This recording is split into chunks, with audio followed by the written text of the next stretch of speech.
Last time on the Island of Dreams, with their homes fully constructed, the party gathered for their first community meeting where Renara updated them on the latest news as well as discussing some plans for the island's future. The party debated about what sort of restaurant they should build on the island, opting for both an adventure tavern and a seaside bar in the hopes that both would provide some healthy competition for one another. They also shared their own ideas for the island, and the council voted for their favorites, the final tally being in favor of Soda's idea for a guided tour.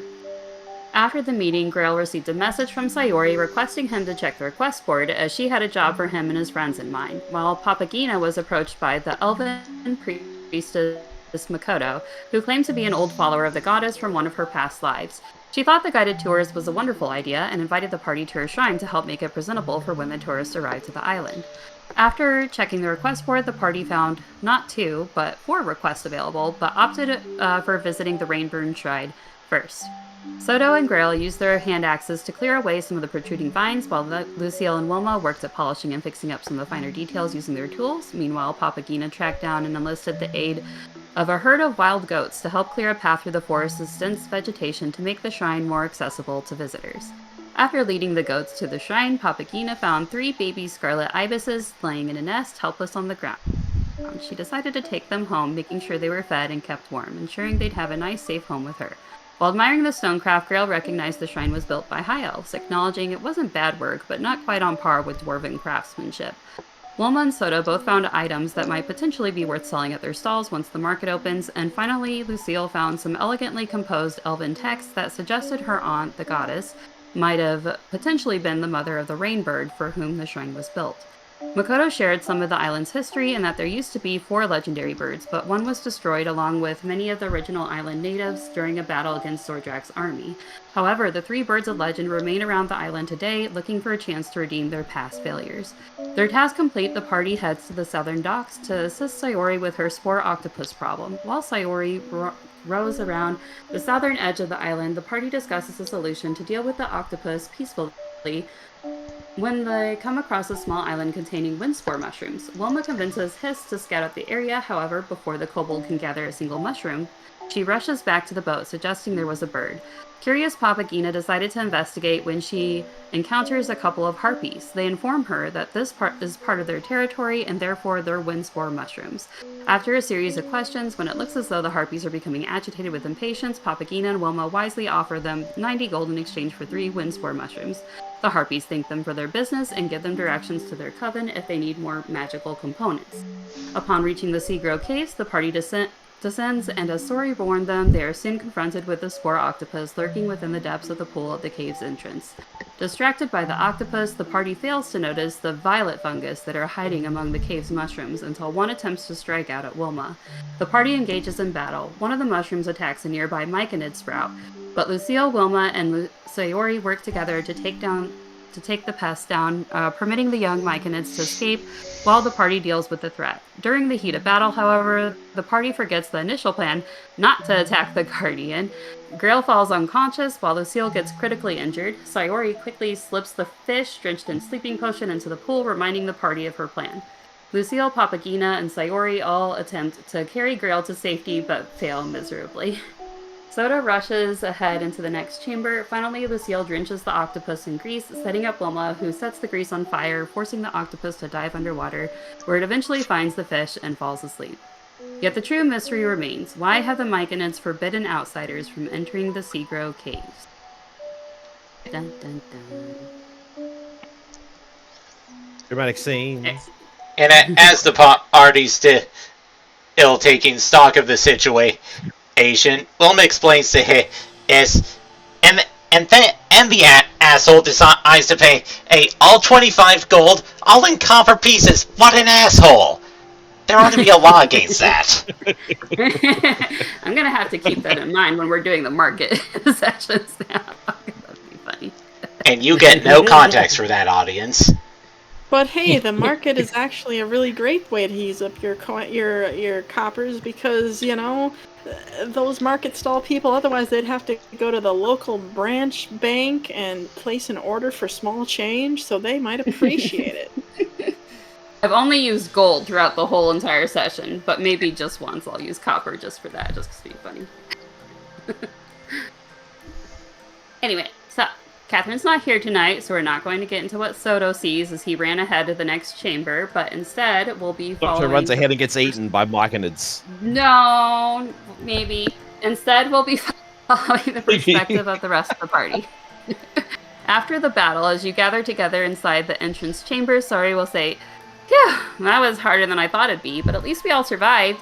Maybe I should have given you these before we came here." And she'll give each of you 2 health potions. Because you might need them. In case we don't want to have a repeat. Well, I'm gonna take one already. Yeah, go ahead. That's why I'm giving you them now. Alright. So, and you're also approached by the 2 little myconid sprouts you saved.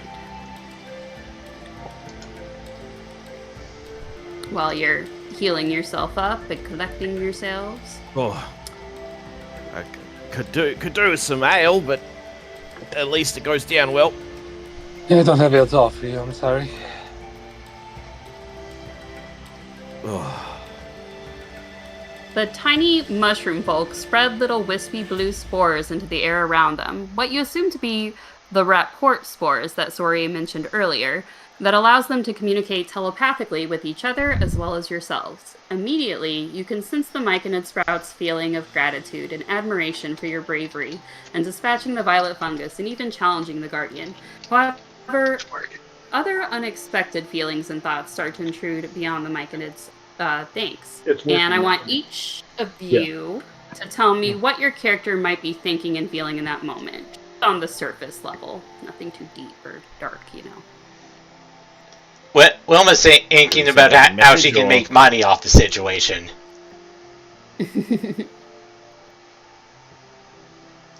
Grail is regretting that he never got to see if Wilma would try to sell something to the octopus. He was hoping that plan would have worked, but now he'll never know. Alright, what's on Papagina's mind?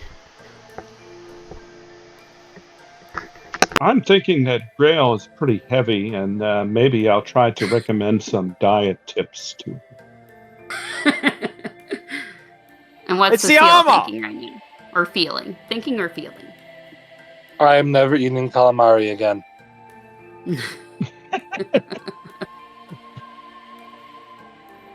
Meanwhile, Sayori is mostly concerned for the myconid's well-being. She wants to speak with their chieftain and find out what's going on. And there's also a drifting thought that Grail's a lot heavier than she thought he'd be. I mean, he's short, so Sayori figured she'd be able to lift him up with one hand like a round little teddy bear. And for the first time, you guys can actually understand Hiss without her needing to play charades. She's a little worried that there might be more scary octopus in the cave, but the temptation to explore it is very tempting to her. Caves usually have shiny things and shiny treasures for Hiss, and maybe shinies for Boss, but mostly Hiss. So, as you may have guessed by now, the rapport spores also connects your minds with that of your fellow party members, allowing you to communicate telepathically in the same way the myconids communicate, by sensing one another's surface-most thoughts and feelings. But you won't get any deep, dark secrets this way, nothing that you wouldn't want someone else to know unless it happens to be on their mind in that exact moment. A couple names suddenly appear into your thoughts as you realize the myconids are introducing themselves. The smaller one, who got injured during the fight, calls themselves Molin, while the slightly bigger myconid is called Kraz. And then there's a feeling of curiosity about surface dwellers, in which you realize they're referring to you by this title.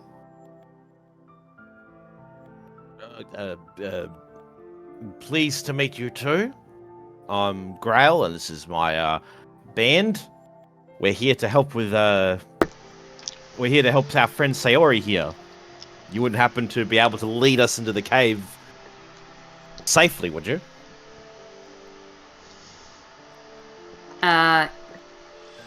You get like a positive response, so yes, they can lead you. Give him a thumbs up. You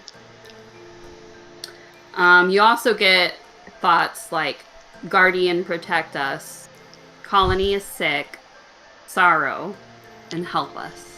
The young myconid's thoughts are a bit more simplistic than your own, but their feelings are powerful, and they move you as they share these feelings as though they were your own. You don't hear their cries or see tears being shed, but you can sense sadness, fear, and confusion, as though these were your own thoughts and emotions. Relatable to each of your own darkest hours, perhaps a vulnerable moment where you felt too helpless, weak, and afraid, like a small child. But there is also a bit of hope mixed in as well. Since you saved the sprouts from the violet fungi, perhaps you might be able to help the rest of their colony. Does anybody here know anything about healing sick plants? I can't say that I do know. I guess I could try making a nature arcana check to see if I know anything about that. I would also like to ask the little myconids if they are sick. Roll me medicine check. Alright. Me or Wilma? Anyone who wants to examine the myconid sprouts to see if they look. So that's an 18.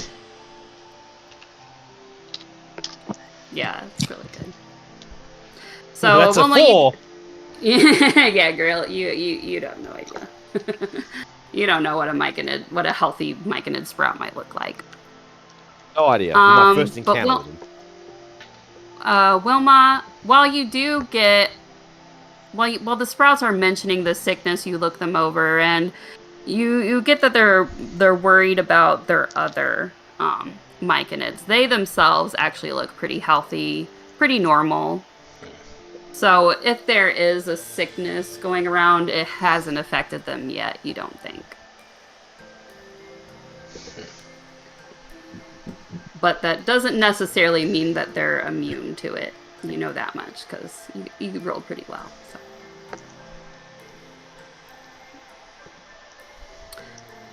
So the myconids are going to lead you further in the cave. I was just about to say that. We'll go to where Soda went, because that's where they're going to take you. We find Soda laying there, mushrooms growing out of her body that she's there as a corpse lays amongst other mushrooms.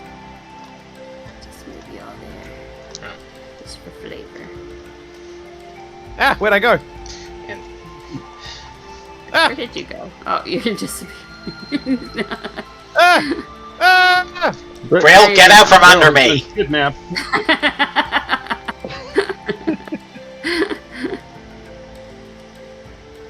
Alright, so 6 clusters of mushrooms are arranged in a rough circle around this cavern. Several human-sized mushroom folk stand in a circle in the center of the cave. As you enter the chamber, your attention is drawn to the myconids gathered in the center. They all appear to be sickly, 4 of them in critical condition, with several splotches of black decay covering their bodies.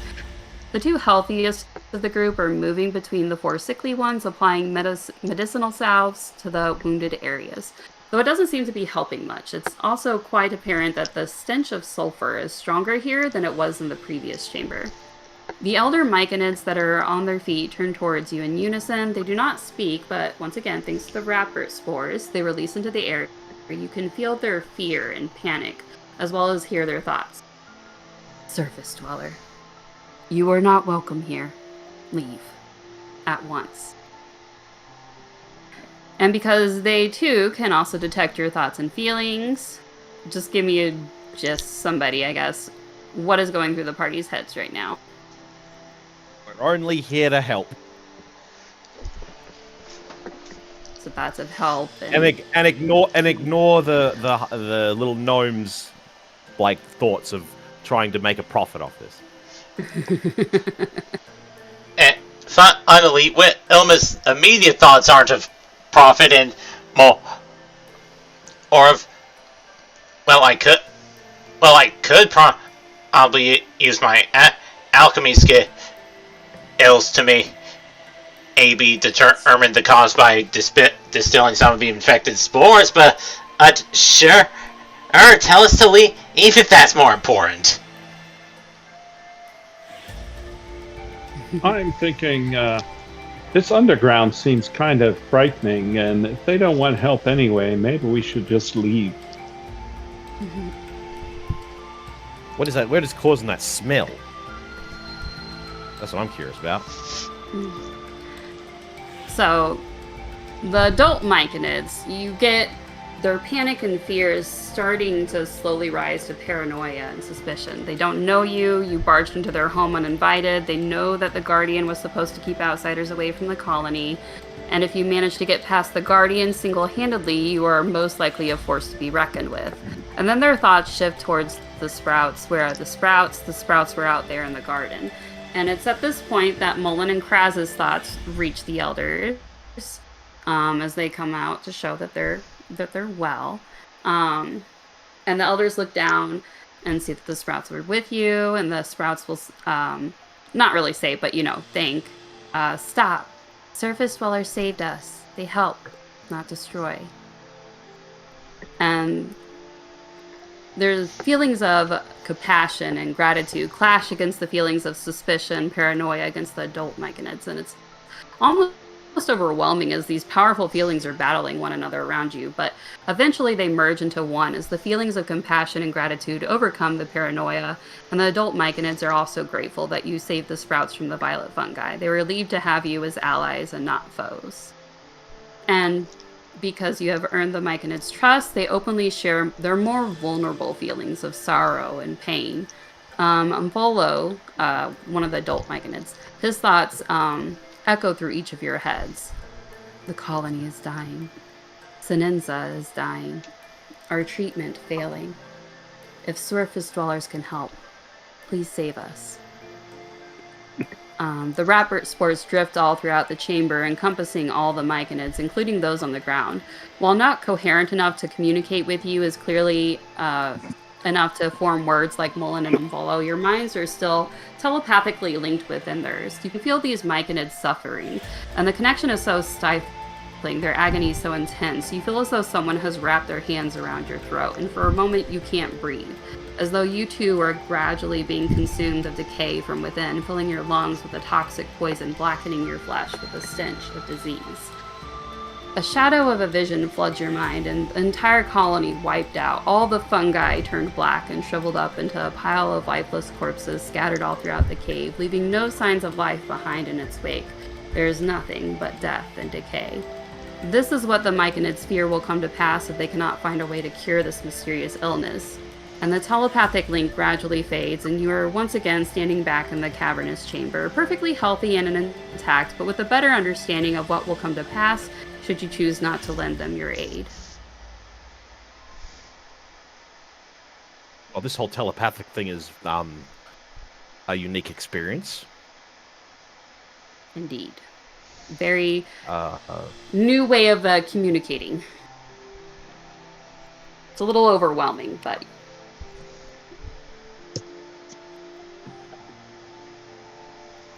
You can sense my deepest, darkest thoughts and know that I'm not attracted to any of you.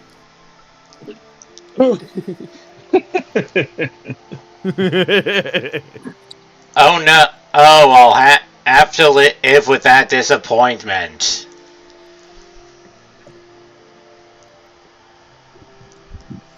Well, we best offer our services to these myconids ASAP. Yeah, they seem to trust you now, so... What would you like to do to try to help them? You wanna do medicine or Kana? Oh, I'd like to ask them if they know the source of the sickness, like exactly like where it is. If it's something that we could maybe go and remove. You get a sense of confusion. They don't know. That's part of why they're so scared, because they don't even know the source. They don't know what's causing this. They don't know what they can do to stop it. Yeah, and I alluded to this earlier, but one idea I have is if the DM will allow it, Wilma could attempt to check with her alchemist supplies to Umi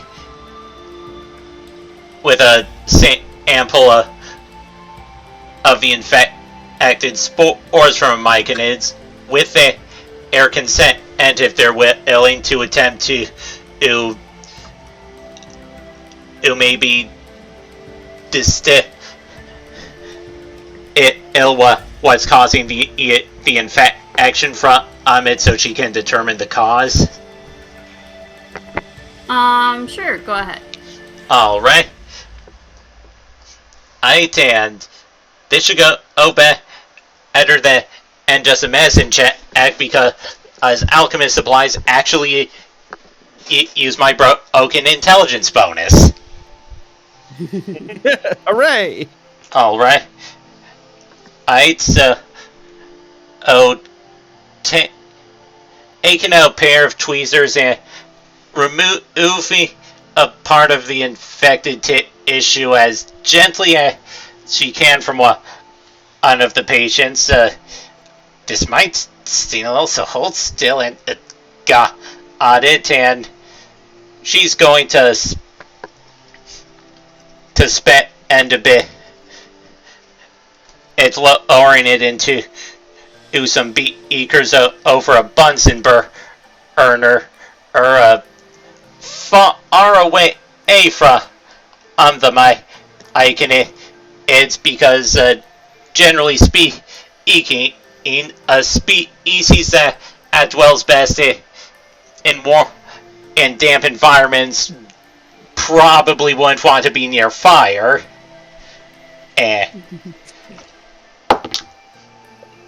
So, let's see.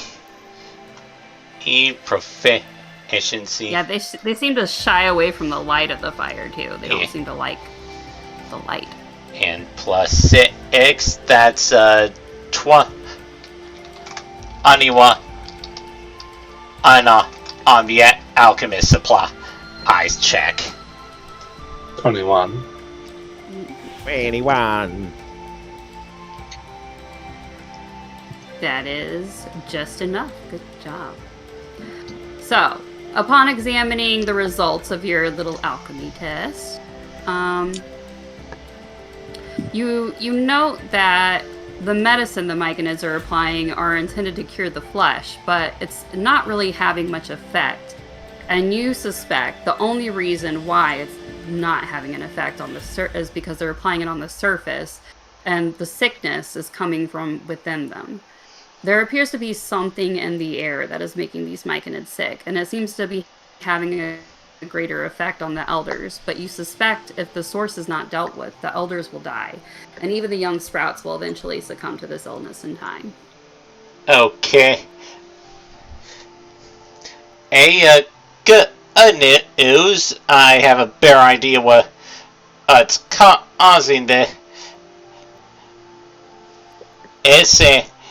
And most of your treatment seems to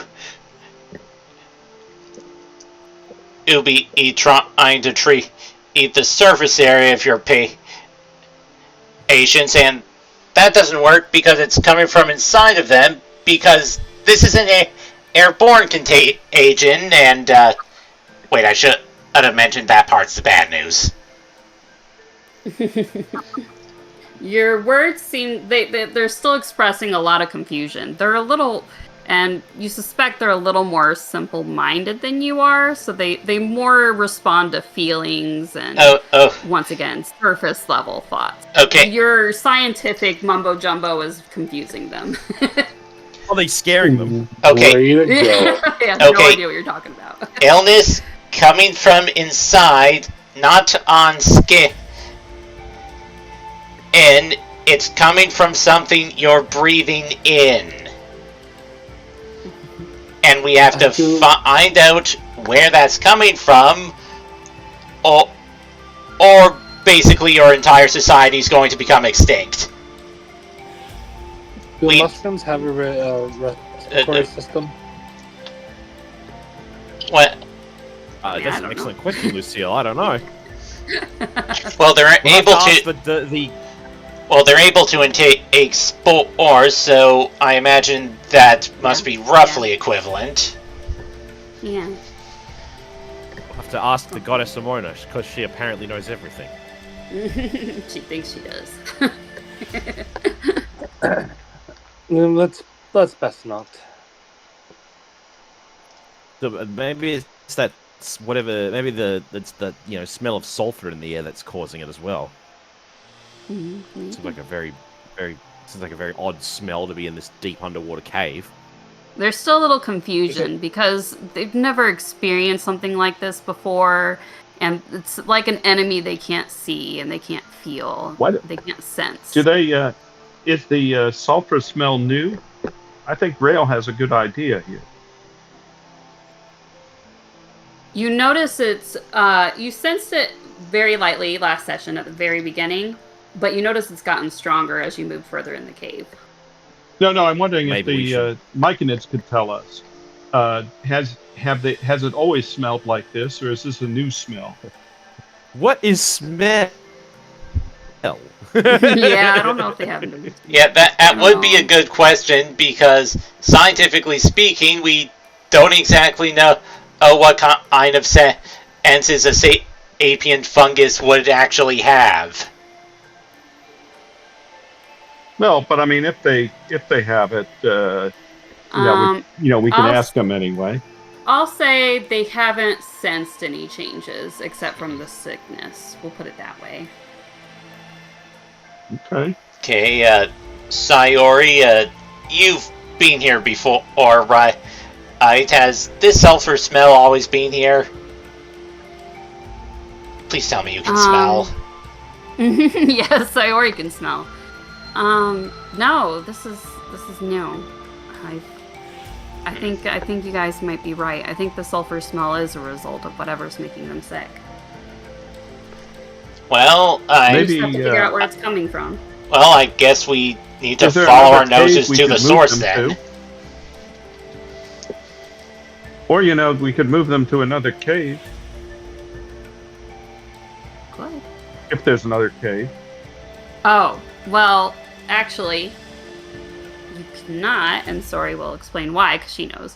You can't move the myconids out into the sunlight. To sunlight and moonlight it's too much for them, and it'll kill them. They need to stay here in the dark, in the damp. Oh, okay. Okay.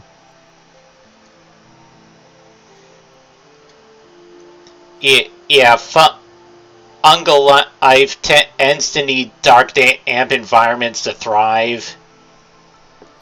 Yeah, I think it specifically says if they're exposed to light for more than a minute, they'll die or something. Uh-huh. Good to know. I was just well, let's trying. I mean, I've never encountered myconids before either, Papagena, but it's a good idea. It was a good idea, but yeah, as I said, we don't really know much about myconids. But I think we should follow the source. We should follow the smell and maybe see if we can discover the source of this illness. Perhaps if we remove it, it'll get better. Hopefully, it's something we can remove. There's only one way to find out. What could be causing it? Does anybody know?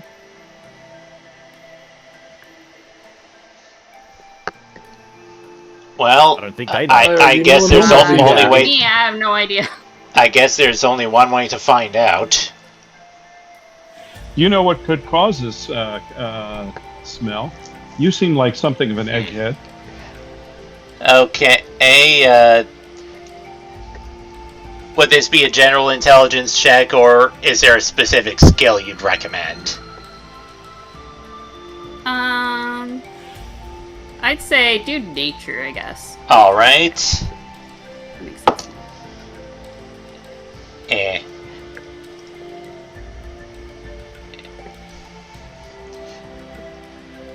Nature, and that's plus 4. Or so that's another 21. 21. Yes, you definitely know that there are some creatures that could possibly emit this cells, so maybe it's a type of creature that's causing it.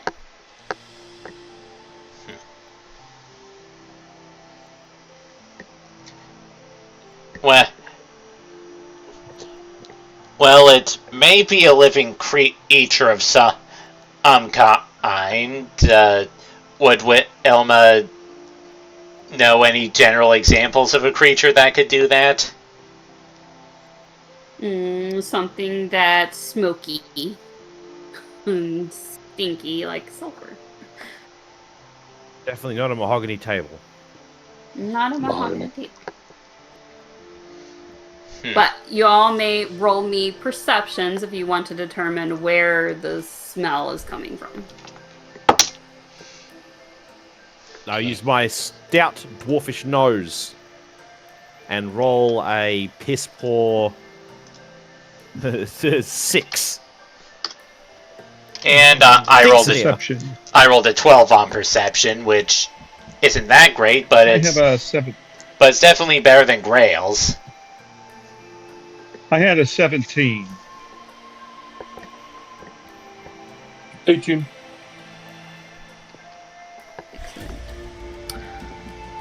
So, Grail and Wilma, you're not entirely sure. You just feel like it's coming from like all over the place. I guess I could roll for story too, but I don't know. No, you guys did better. Okay. Papa Gina though, and Lucille. You guys determine it's definitely coming from further within the cave, over this direction.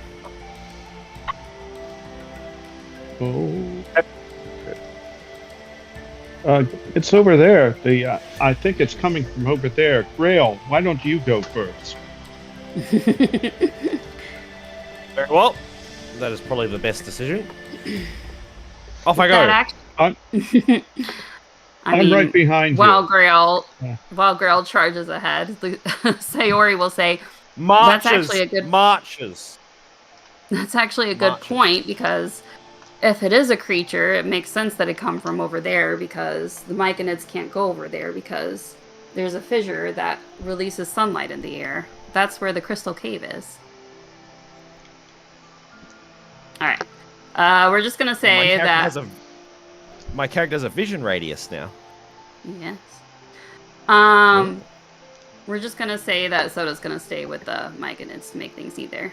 Are you coming too, Lucille, or are you gonna stay with Sodo? I'm gonna come. And Hiss is gonna stay behind too. Sorry, I'm just quickly Wait till writing you my... guys. Hopefully not eat. Wait till you guys not eat a deal with mushroom. whatever this strange sickness is. It's a dragon. Kill it. Great.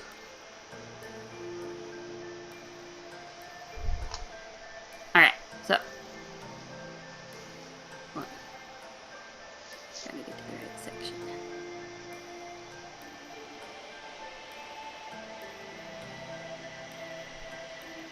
The air in this cave is choked with thick smoke that assaults your nostrils with a pungent odor of brimstone. Strange, flickering orange light illuminates the smoke. This area is free of fungal growth. Instead, crystals grow from the rock. To your right, a large cluster of purple crystals juts from the stone. On the far wall, a glowing orange crystal wedged into a fissure, and the cave wall seems to be the source of light. Streaks of soot trace a path along the cave walls between the purple crystals and the fissure. The stench of sulfur is stronger than ever as you enter the chamber. It appears to be coming from 3 puffs of green smoke that take the shape of serpentine dragons. They curl and entwine among the crystals as if revering it as a sacred treasure.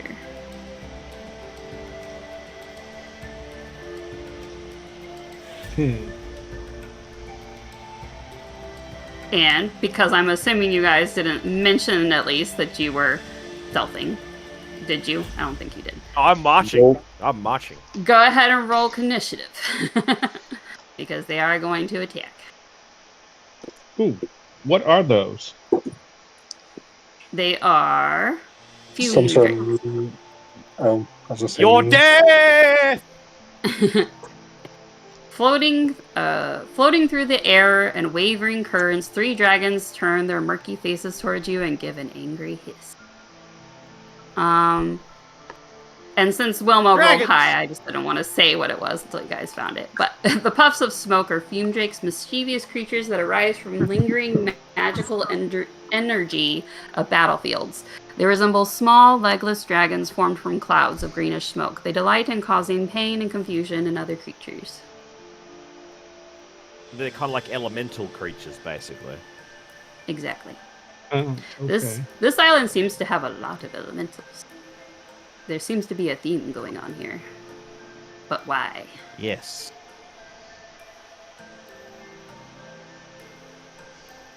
There seems to be statues of Amona every 5 seconds. Well, we do know the cause of that. What could the that's theme be here? Clearly the evil overlord is her. Oh, here's a picture I found. It's not official art, but it looks kind of like what I imagined they would look like.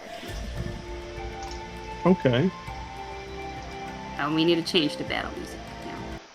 Oh, initiative. Sorry. That's okay. It takes me a minute to write it down anyway. Take your time. Nat 1. Guess I'm last. You got to use the FF10 battle theme, Sarah. I am using copyright. It's not. It's Creative Commons music. Ben won't get a strike on his YouTube channel. Yeah. Well, that's a good idea.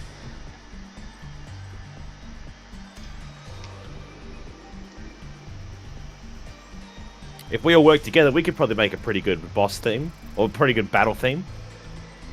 Ba ba ba ba ba ba. The CL12 was your initiative? Yep.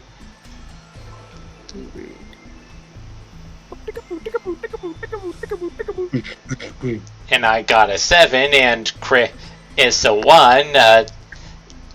Just going off a limb, I don't think we're going to go first in this fight. Yeah, I'm thinking somebody else gets to go first unless everyone else rolled 1 and I have highest dexterity, but that seems unlikely in the extreme. You just have to believe.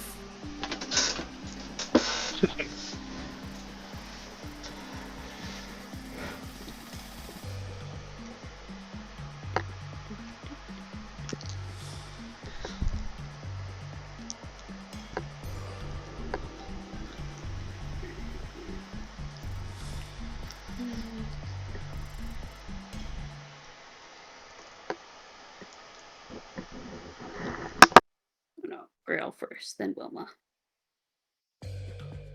Me first? No. I meant I was you about before to say. Wilma. No. The Fume Drakes are going first. I just had to there's write a down shot. everything. Oh. Oh dear. This one's going to go after Grail because it's right in his face.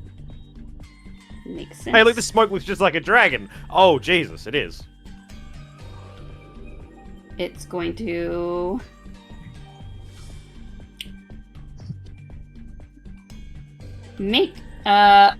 it's gonna breathe out a scalding stream, a scalding like breath of steam, pretty much. So you get a bunch of hot air right in your face, girl. And I need, let's see. My uncle's breath is worse. Grail, Papagina, and Sayori and Wilma all need to make dexterity saves. Oh, great. I'm wonderful at these. Oh, Dex. So not the I worst. think that one I'm pretty good at. Okay, that balances out my Nat 1. Nat 20. Ooh, good job. That is a success, obviously. I would hope so. I'd be very worried if it level wasn't. 2. To remind myself. Sarah's trying to TP chaos. Again. No, I didn't. I didn't TPK you guys. Not yet. Alright. Oh, really? You rolled a 5? On your dexterity save? Alright. Well, you're all I didn't roll that well. So you're only gonna take 2 fire damage, and the rest of you are gonna all take 1.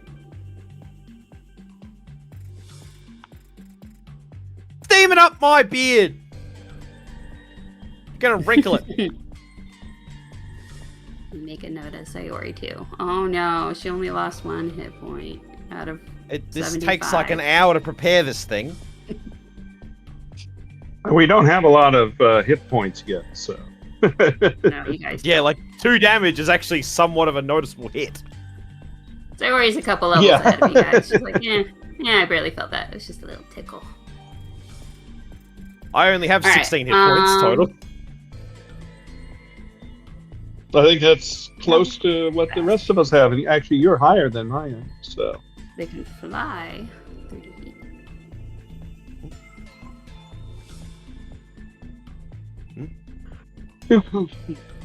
This one's gonna run up and try to bite Grail. Leave me alone! One of these days I will play the character that does not charge in and tank all the enemies for my party. Does a 22 hit you? Yeah. I rolled well, sorry. Even if I shield, that'll still hit me. I thought you had armor and shit. Yeah, I do. My armor class is 16, not 22! Once again, you guys are level... Oh, okay. Well, I thought we You're level shield, 2, you know? remember? Yeah, the spell shield will make it 21. So you're gonna take... there's one off. Okay. You're gonna take a total of 4 fire damage, Grail, from that bite. 4 fire damage, you say? Very well. Yep. And then we'll have this one. Probably also bite me as well. Yeah, mine. I mean, you're in front. It makes no sense. It's smoky, so I think it can stay in that spot. That's a good. I think. All right, it's gonna. Yep, it's gonna try to bite you. You look tasty. I mean, you have the best armor, so you should definitely be in front.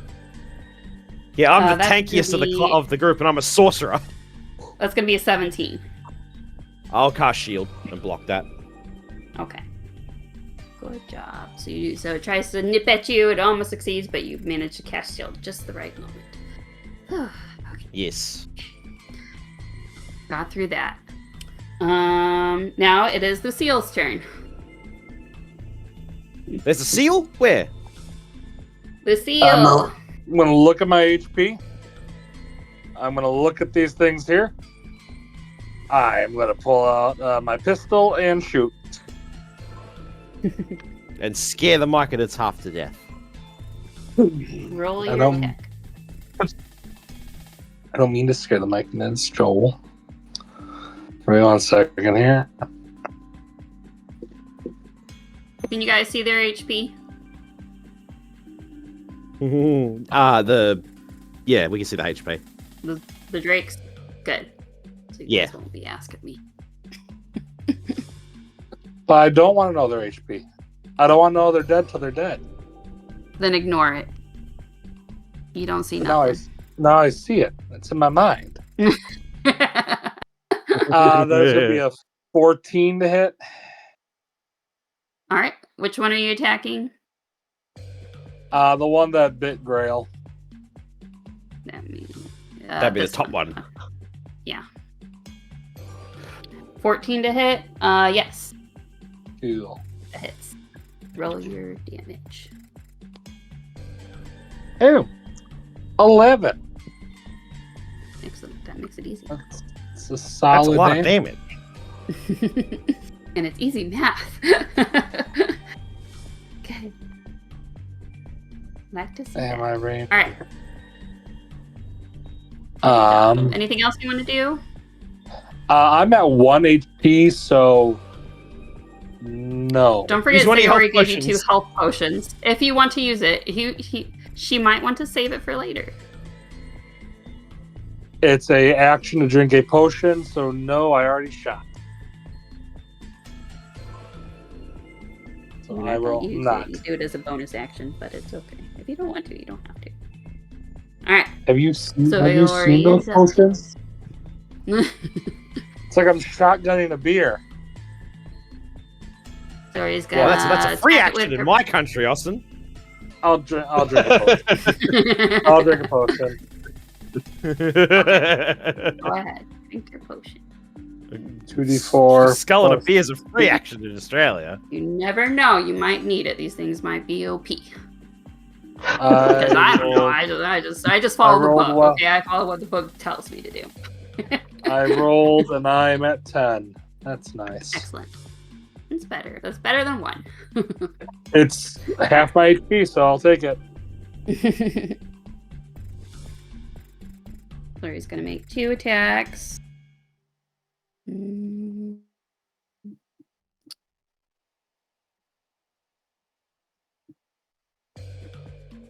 Yeah, those both hit. Okay. Look.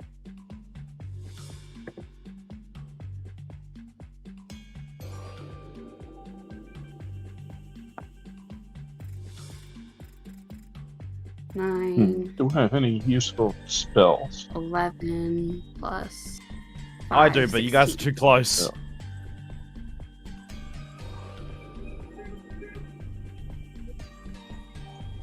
Well, I tried to keep all my spells like thematic, and as a result, it's not actually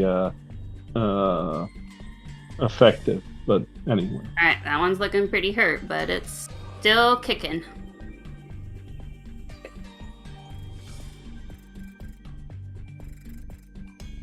I guess that would work. Okay. Yeah. All right, so that's her turn. Grail, you're up next. What would you like to do? Let's see.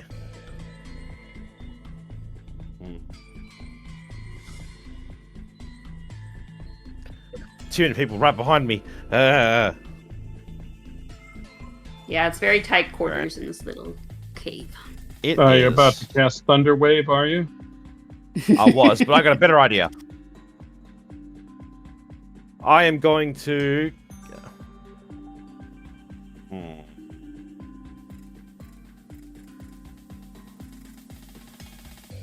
I'm not 100% sure if they are that. So instead, I'm just going to attack the one everyone else has been attacking. Yeah. Two-handed. All right, make your attack. 17. Oh yeah, that hits.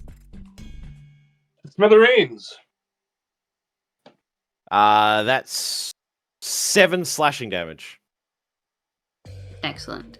That one goes poof. It evaporates before you. Oh no, not 7. I didn't.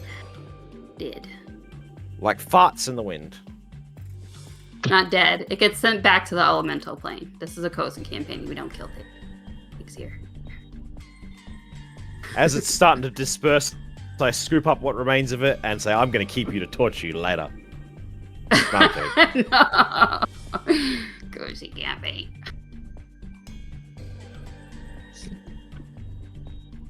Alright, is that your turn, girl? And then I think as a bonus action, I'm going to drink my second potion. I'm really Go hurt. ahead. And that's it. Alright. 5, 6. I heal 7. It's not too bad. Wilma, what would you like to do?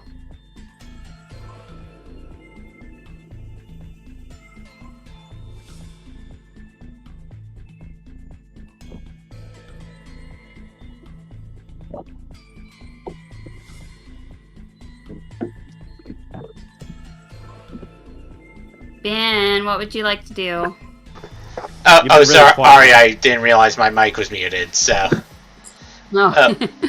She's one of those. Yeah, she's going to squeeze past Sayori, so that counts as difficult terrain, so that's 10 there. Air 15.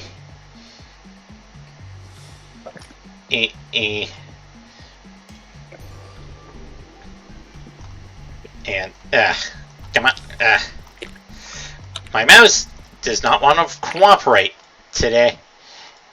And let's see. And 50. Fuck you, because I'm planning to cast Underway. Ave and as with Ella pulls out a megaphone like weapon from her jacket. She's just going to say, Grail, you might want to cover your ears.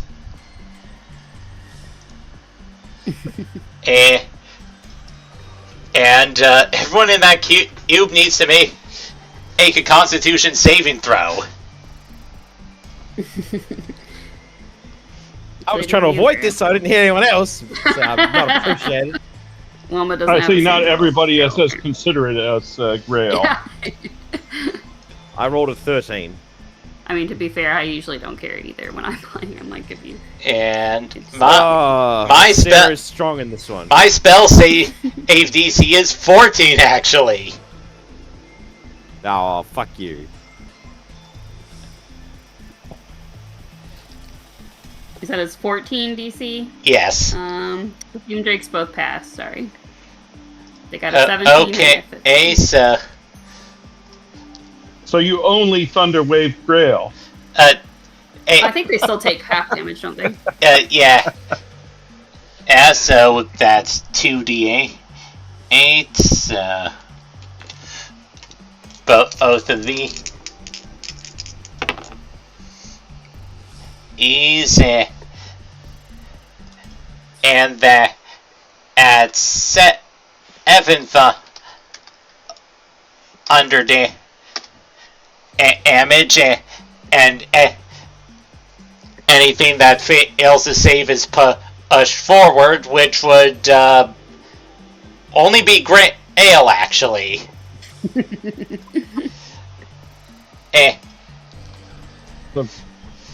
I'm going to cast Absorb Elements to halve that, damage-wise. Ooh. So at least it's only like 3. And, when Elma pulls the trigger of her megaphone like gun on it, and it emits a horrible sound like wop wop wop wop wop wop wop wop. I don't know if I'm going to fall into Sayori or if I'm going to fall into Papagena, but either way, one of us is probably going to get bowled over. Yeah, I think you're gonna. It's as you get pushed away from the caster. So from the direction she was casting it and you probably go. Oh, and you'd probably go this way. Hit the elemental. No, I mean, it's elemental. You're just like inside its smoke. Yeah. Of course. And when Breathing Elma said, and Wilma yells, I told you to cover your ears! What? I said cover your ears! You're reduced to tears? Yeah, the smell's pretty bad. You know, come to think of it, if I turned down the volume to non-lethal levels, I could market this as a new genre of music. I'll never catch on.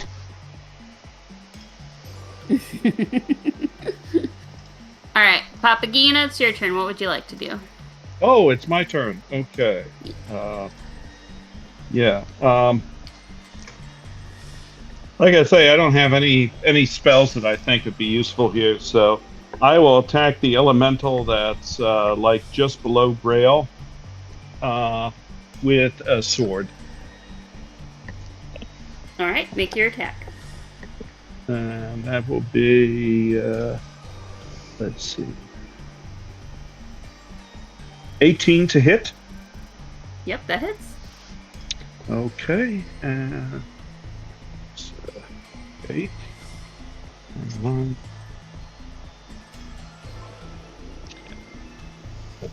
1. 3 damage.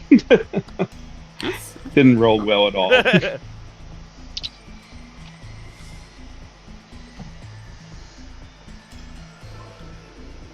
As a bonus action, I will give a bardic inspiration to, which is D6, to Grail.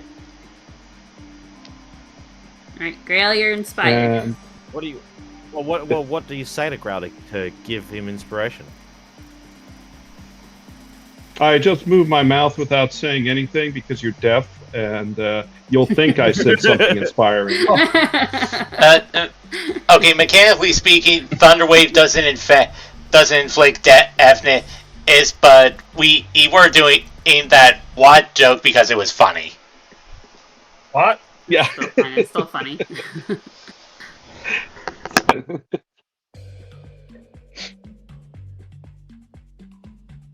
All right.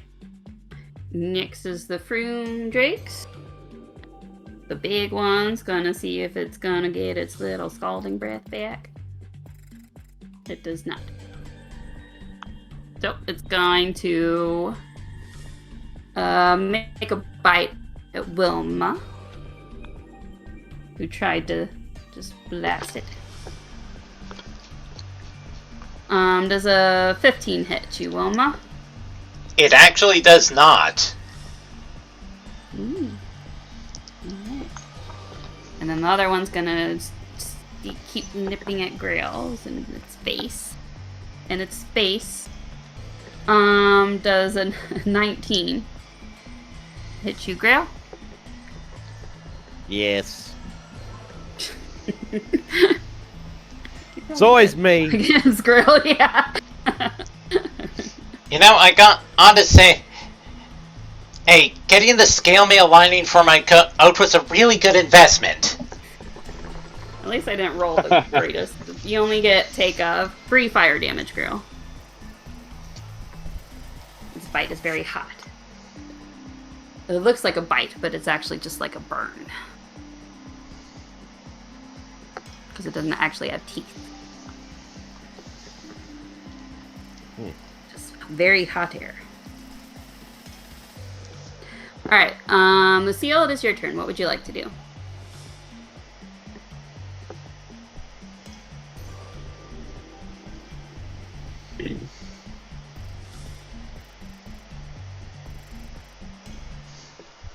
Sorry, what was that you cut out there? What would you like to do? It's your turn, Lucille. I'm going to walk over by Hiss. See if I can get a clear shot. 5, 10, 15. I'll walk here.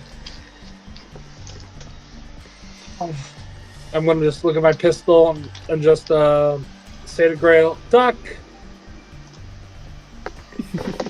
I'm going to fire.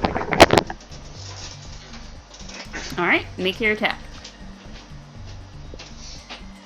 I'm an artificer who's out of spell slots. That is a 16. Yep, that hits. When out of spells, done. 6 damage. Excellent. And that is my turn. Alright. Next up is Sayori. She's gonna hop, skip, jump over Wilma. Very monk-like, acrobatically zipping through the cave. And strike at this one with her pickaxe.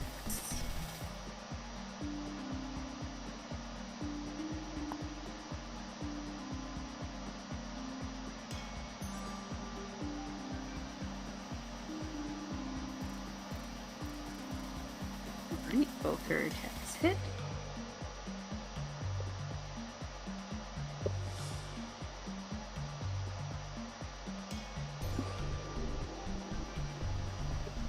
Okay. 9 plus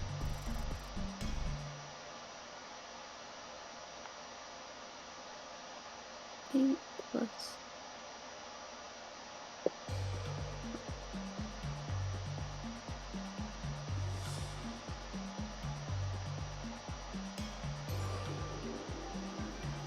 just barely enough. She just hit it for 22. So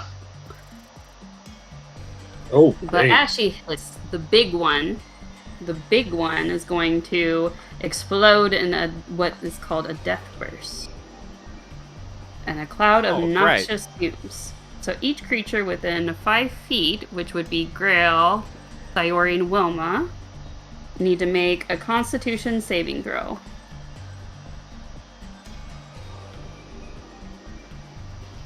Of course I do. Oh, and Sayori rolled a nat 1. Oh, 18. You pass. So you don't take any damage. Grail. Oh. Benzema. I'll just say he passes. That's fine. But since Sayori got a nat 1, she's not going to take a whole lot of damage. But I'm going to say that she's like choking and she'll be pretty much useless the rest of the fight. So you guys are on your own for the last one. Which I'm sure you guys will. I'm sure you'll be fine. You don't need it. So she's going to take 7. It'll be fine, maybe. I just don't want I don't want the NPCs to outshine you guys.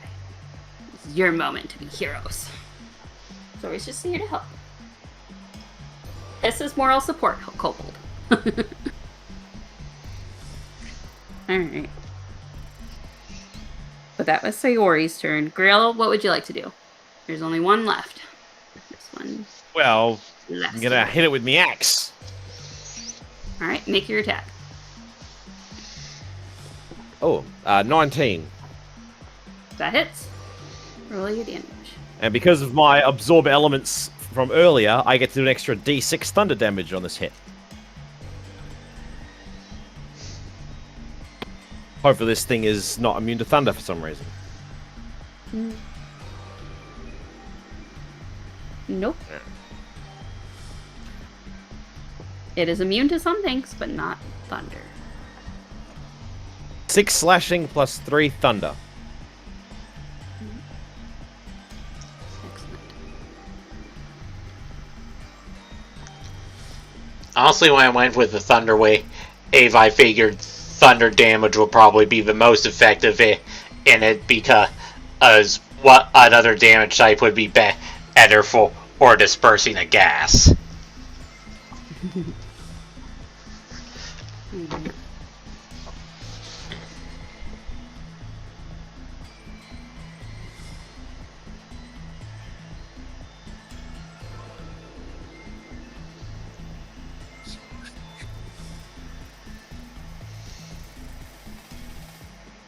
Alright, so that was Grail's turn. Wilma, what would you like to do?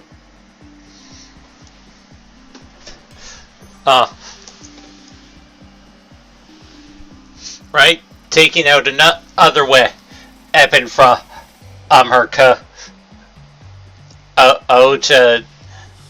Ilma's going to aim at the remaining fume dragon and cast Firebolt. So. Alright, go ahead and make your attack.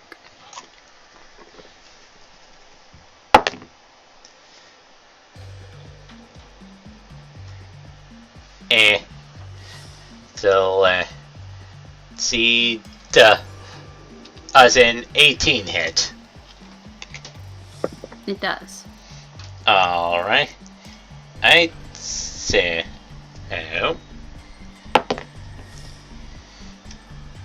and that's 7 fire damage.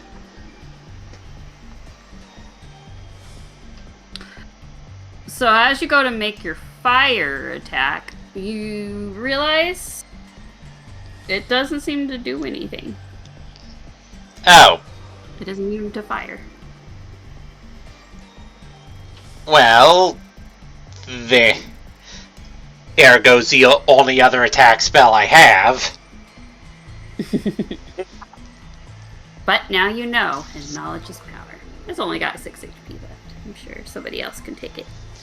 And with that, I'm going to take a few steps away.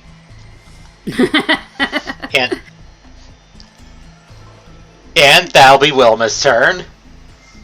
All right, Papagena, it's your turn. It's only got 6 HP left. See if you can take it down. I think I'm going to end up using the sword again because that's what I have. 19 to hit this time.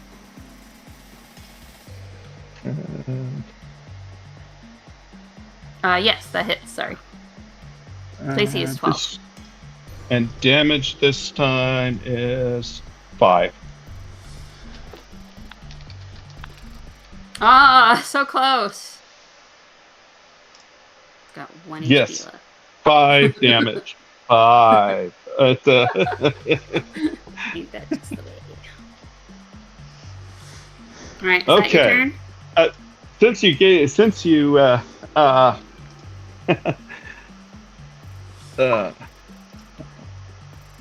Since you told us that it's only got 1 hit point left, I'm going to try an unarmed strike with my left hand. All right, go ahead. So that's 16 to hit because I actually rolled okay, and it's only going to be 1 damage because I have no proficiency in this. It's just enough. Yeah. you roll a fist and your fist is just enough air to make it poof.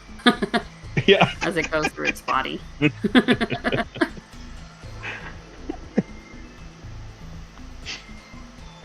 was just a little wisp. Now it is gone. Back to the elemental plane where it belongs. Good job. Alright.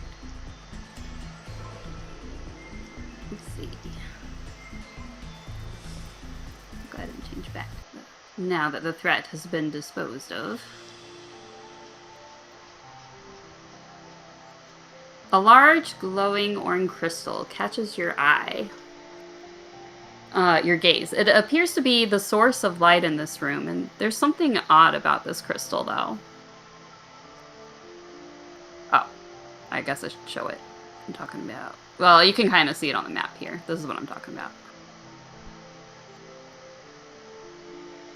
What you talking about, Sarah? What am I talking about? Strange crystal, you say? Yes.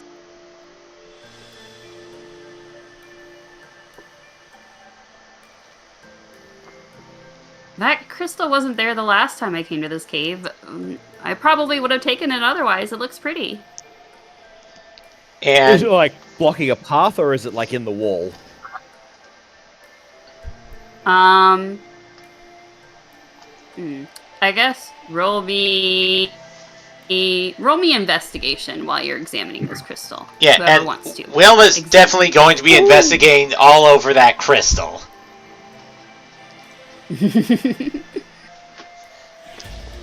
That's an 18 on my investigation.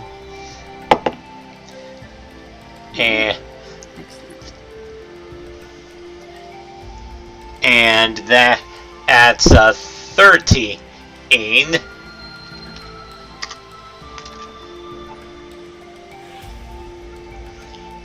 Alright, so Wilma, you're not entirely sure, but Grail cast. Oh, well, let me do this. Okay, so Wilma, you put your hand up to the crystal, you feel it radiating heat, as though you're uncertain of where the heat is coming from. The crystal itself, perhaps, or something beyond it. But Grail, when you put your hand up to the crystal, you also feel it radiating heat, and as you draw closer, you realize that inside the crystal, it's crystallized lava, and inside is a fire-colored serpent-like creature. Its body not comprised of gas like the ones you just fought, but a molten rock. And you may roll a nature check if you want to determine what sort of creature it is. Well, it's only a 12. Yeah. No, you're not sure what it is or how it got inside there. You've never heard of this thing before. Well, But don't feel bad. It was a high roll. So this creature must possibly be the source of the sulfur smell and the elementals it summoned, Oh, the elementals that we just fought, possibly.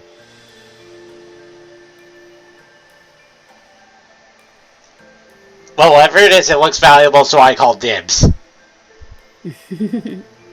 Oh, be my guest. Well, there should have been, and I know that this wasn't there before.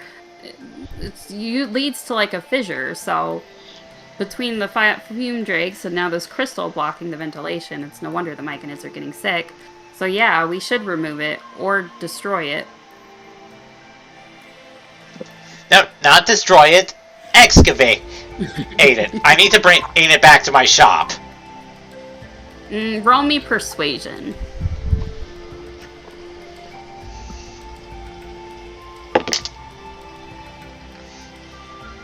Eh.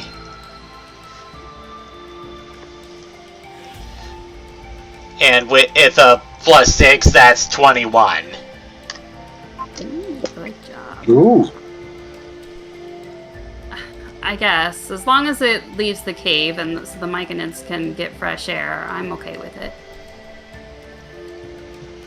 We all made it possible for you to get the crystal, though. So if I feel it's only fair that you cut us into a portion of what you're going to sell it for. Also, how do you guys want to extract the crystal? I could also use. Oh, well, before we, I think we should first talk about how we're going to divide the profits from selling the crystal. I would rather work on profits. I mean, otherwise, itself.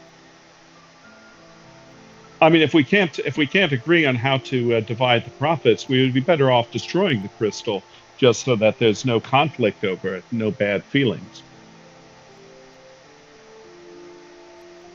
If we're able to utilize it for other purposes besides just selling, quite curious on what potential magics it may have. Oh yeah, I definitely plan to make a bunch of cool shit with this. Well, I would like a quarter of it. You mean a fifth of it, because Soto wants a bit as well.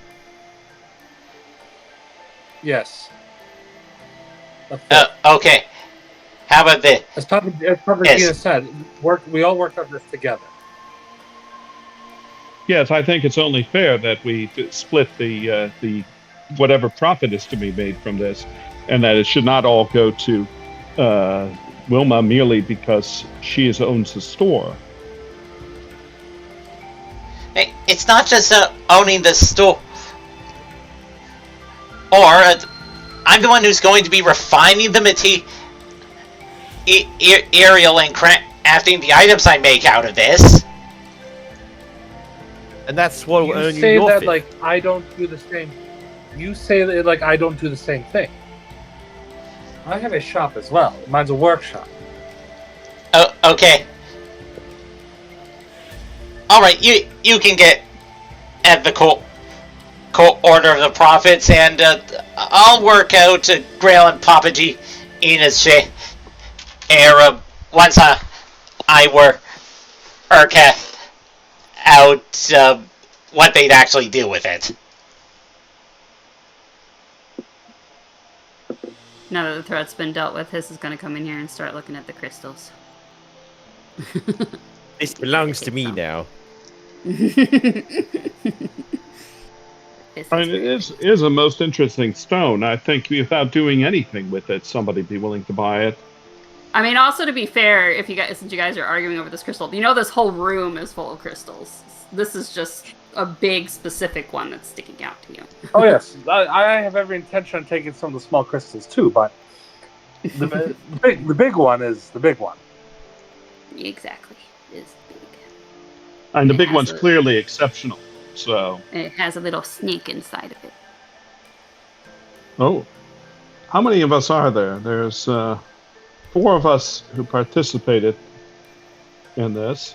There's Soto, who was part of it, but then not. Iori.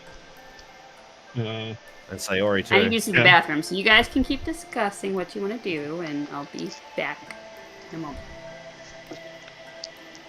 Okay.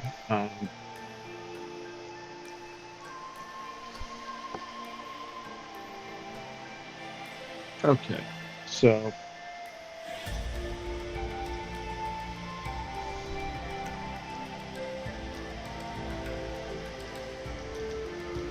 I've got to kind of work this out now. So I'm thinking 4 shares for people who fought the dragon thingies. 6 shares for people who had anything to do with the cave, and 2 shares for people who intend to sell the crystal. So that would mean that, for instance, Wilma gets 3 shares. Me and Grail would get 2 shares. For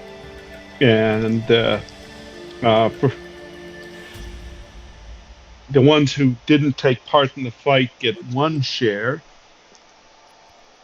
Does that make sense? Kind of. I think we can just. I think we should excavate it all for now, and then discuss who gets what share once we save the myconids. Okay, fair. That's fair. That's fair.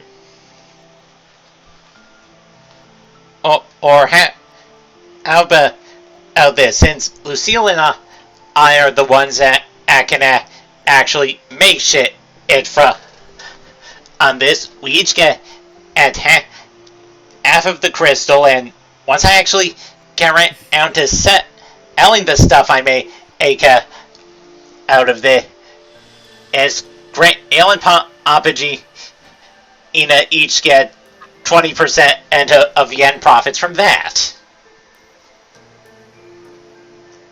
But what if I want to use that's some what I of was the crystal looking myself? for. Something like that. Did you make out the I contract could make a and very nice. have everybody sign it in writing? I could very easily turn a large portion of this crystal into a mahogany table. How do you make a mahogany table out of crystal? It's a crystal mahogany table. You know what? The power of belief. Let's just get the crystal I'm off the not sure table. that would work. Let's just get the crystal off the table and back to the workshop, and then we can work out the contract there. Well, yeah, let's unplug this so that the myconids can have the fucking the ventilation better. Yeah, they're kind of dying, you guys. All you guys are arguing. Yeah, maybe we should do that first. That's true. Yeah. Out here living my best life. The myconids are dying. This ain't about them. Alright. So, how did you guys decide how you want to remove the crystal? I could chop it Very up. carefully.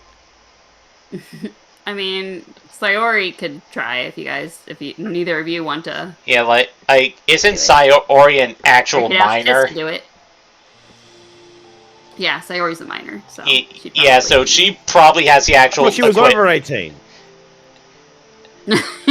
Wrong kind of miner. She is over 18. Don't do we? Like, We like, should, we, like we the probably have it's some the kind of, like the kind of miner that Darkwing hates.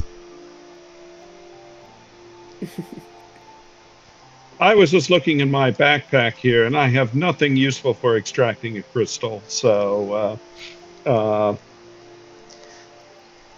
yeah, I can't think so how I I can would help do with it. that. Yeah, and That five seems like ain't it would enough be useful for extracting yeah. a crystal.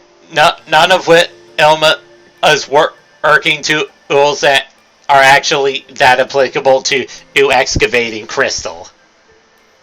Alright, so I'm gonna have Sayori make the check, because she'd be good at it, and then I'll give her I'll give her advantage. advantage, because Grail's helping. I have a Sound good? question, DM. I have a question, DM. Yes. How Yes. big is the crystal? Good question. It's pretty big. It's definitely the biggest crystal in here. I'd say maybe a foot in length. Big crystal.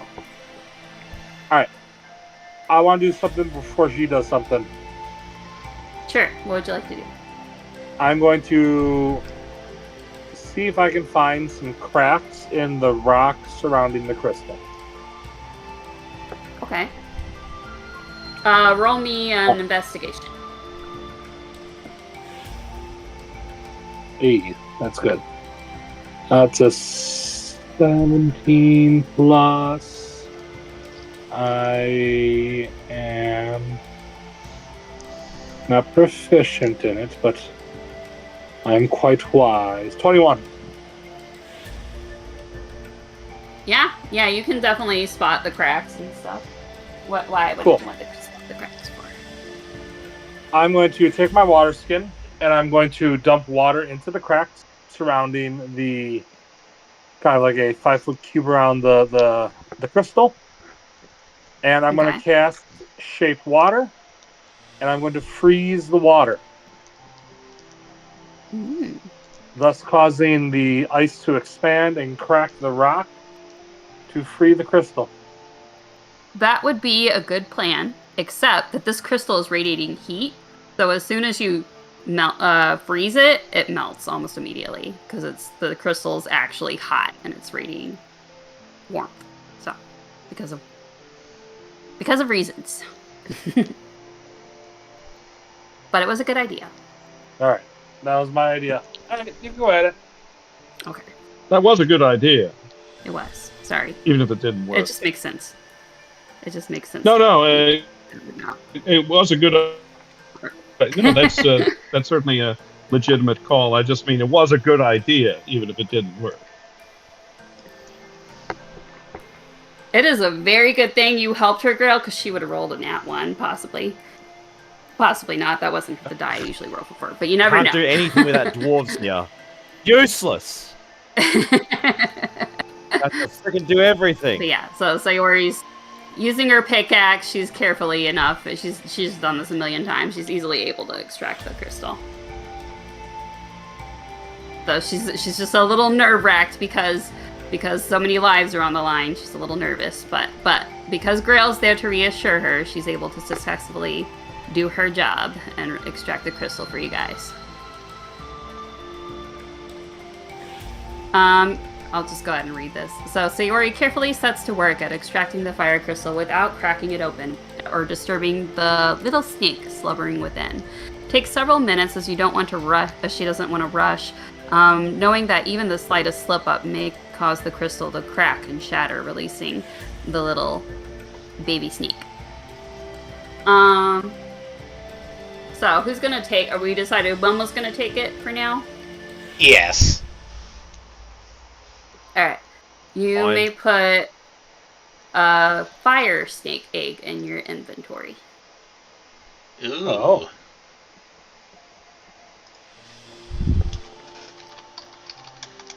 I'm just going to tell you guys what it is because it makes it easier for me. But yeah, it's pretty much just lava crystal with a little fire snake inside. A little baby one. That does sound interesting.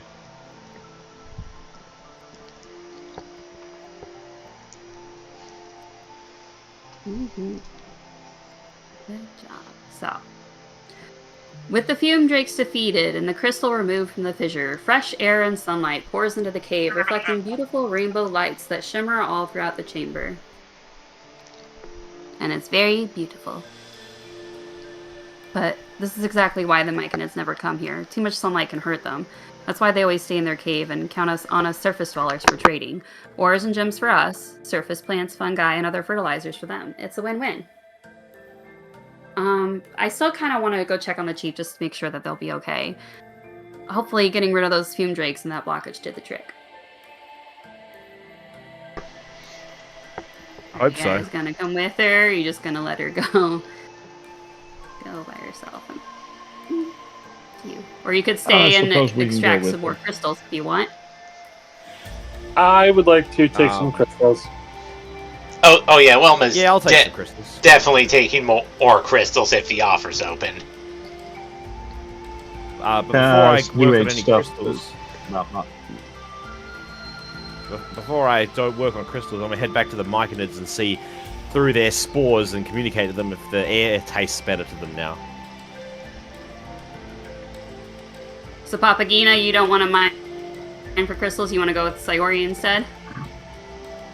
Yeah, I'm Or do not you want a really mine? interested in the crystal. No, right. mining And sounds like Sayori hard can work. give I have no tools for it. But, anyone who does want to mine, Sayori can give you the things you need: a pickaxe, tools, whatever you want. Okay. She's got it loaded. This is her profession. I'm sure she carries extras with her. It makes sense. But we'll get to that in a second. Your little mining challenge. For now, I'm gonna have Sayori lead Papagena, so we can do this little scene. Take Papagena to meet the leader of the myconids, Senenza. oh.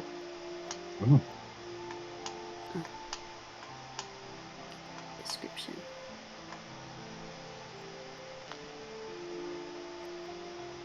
Glowing fungus and colorful crystals grow from the walls and ceilings of the smaller cave. In the middle of the cave, 2 adult myconids tend to a larger specimen of their kind. The largest one is shriveled and covered with unhealthy blotches of decay. It is even worse shaped than the myconids from the central chamber that you recall.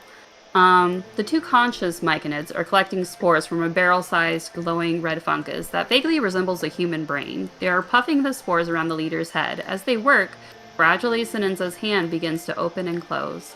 Their head sways from side to side as the myconid leader gradually regains consciousness. And as the adult myconids will release some rapid spores, so allowing them to communicate with their leader.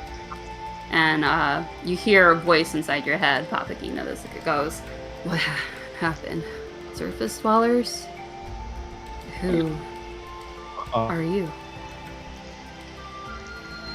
I'm Papagena. We came to assist with the issue of you were having with the air quality, and I think we've found a solution to it. I hope this will leave you and your colony in better shape in the future.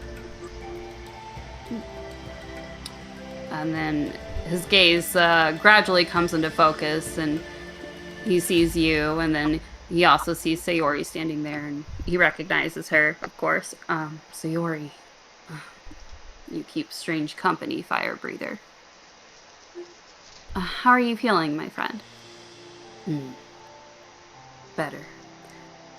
Thank you, surface dwellers. From now on, my kin shall know you as lifesavers. I can suppose I can add that onto. I can suppose I can add that onto my last name of Rock Seeker. And Senenza rises. Well, I mean, you're not there, girl. He doesn't know that you helped. He thinks it was just Sayori and Papagena. I get joking. no. I did say I was going to check on them. Too. I did say I was going to check on them. You did want to go check on them? Okay, you can go too. So it's too late now. I mean, someone's out to get me this campaign. Senenza rises from the cavernous floor, turning to his attendants. I sense our kindred still suffer. Please, go help them. And the 2 attendants nod their heads and will depart to assist the rest of the colony. Lifesavers, my people have little to offer save the rainbow rocks. There are many, yet my people have no use for them. Take as many as you deem our lives are worth. Well, you'll need to extract them yourselves. Of course, I can help with that. Leave it to me. I better get a whole team of dwarves down here then. Come back whenever you like. Lifesavers shall always be welcome here. Oh wait, I almost forgot the windspore mushrooms. Windspore mushrooms? Windspore.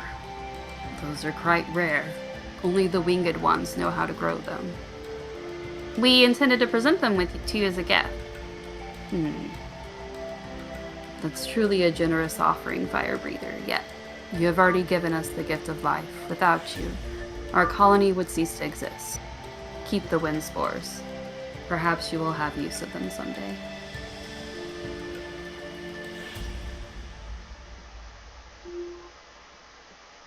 So There you go. there you go. You guys get to keep your Rainbow crystals. rock. You get to keep the wind spores for possibly an underwater dungeon maybe someday. And oh,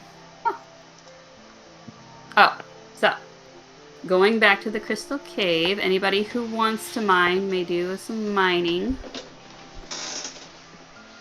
Diggy diggy hole, diggy hole. Now, And they call this I'm place gonna a remind you mine. because I know it's A mine. I love that movie. I know it's been a while, but just as a reminder, you had a request from Frub. He was asking you guys for 10 ore. If you want to specifically look for ore, you may do so, or you can leave it to my randomized chart on what you get. I would get Sayori the can iron come ore back. for Frog. Yeah, so Sayori can come back. yeah, the ore would probably be I very can't- useful for item crafting, which is kind of Wilma's business. So Yeah, yes it is. I can't say no to But yeah. Frog. Because Sayori's with you, I'll say that you guys can indeed specifically look for ore because she'll know what it looks like. She'll know how to find it. Otherwise, though, you guys would have to roll randomly. But Sayori's here. She's an expert on this.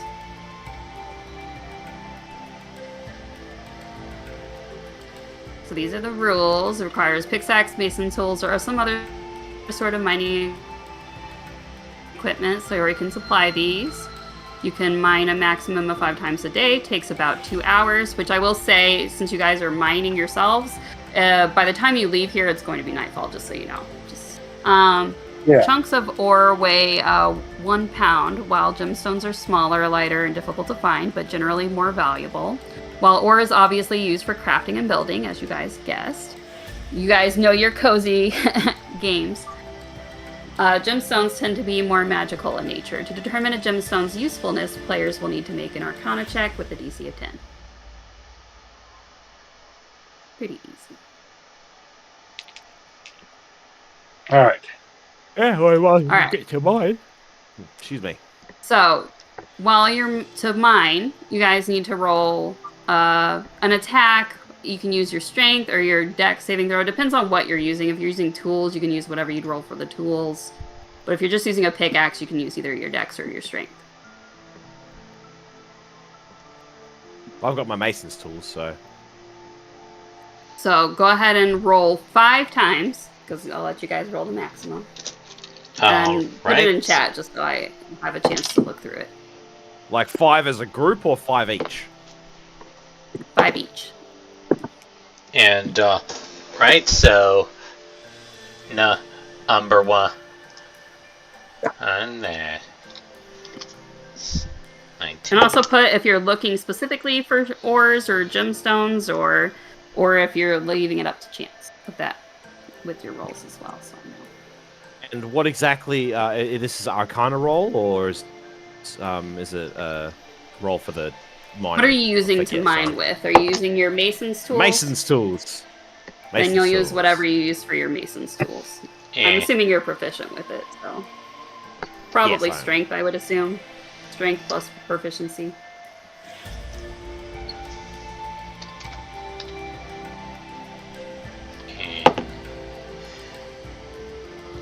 Okay. So.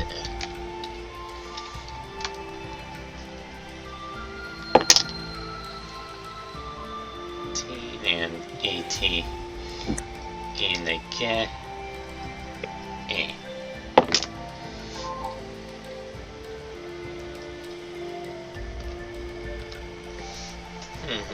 Alright. Austin, you may add 5 copper ore to your inventory. Woohoo!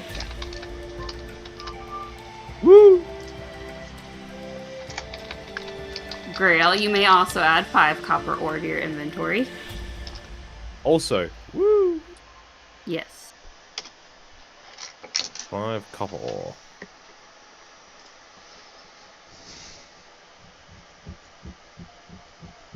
Oh, Wilma's doing both. Alright, so Wilma, you find 1 copper ore. And for the gemstones,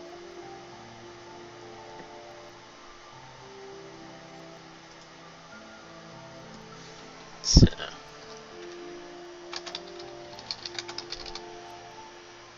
I'll put this down. Wilma specifically, you get 1 copper.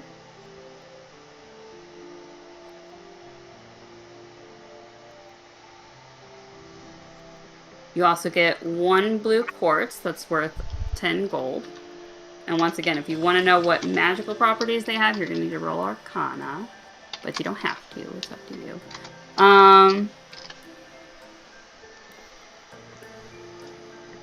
And you also find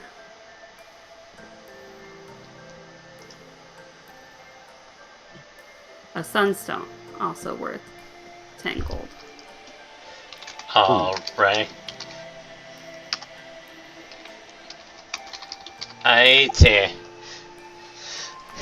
And I'll roll Arcana for each to determine the magical properties.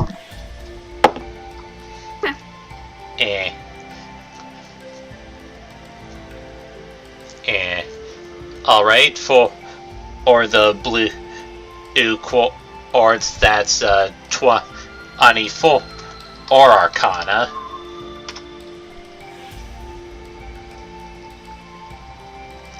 And for the sunstone, that's 17 Arcana.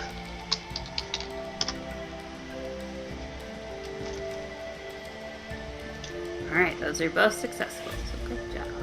So this is the blue quartz. I'll go ahead and read it, but I'll share it too, because it's big. This gem quality variety of quartz is pale blue and flawlessly transparent. Its uses: large blue quartz crystals were the preferred ingredient to produce a gem of seeing, especially in ancient times. More modern uses include being a material component in casting scrying spells, and when properly sliced, prepared, and enchanted, as lenses for the various magical eyes, such as the eyes of Charming, eyes of the Eagle, and eyes of Menacing.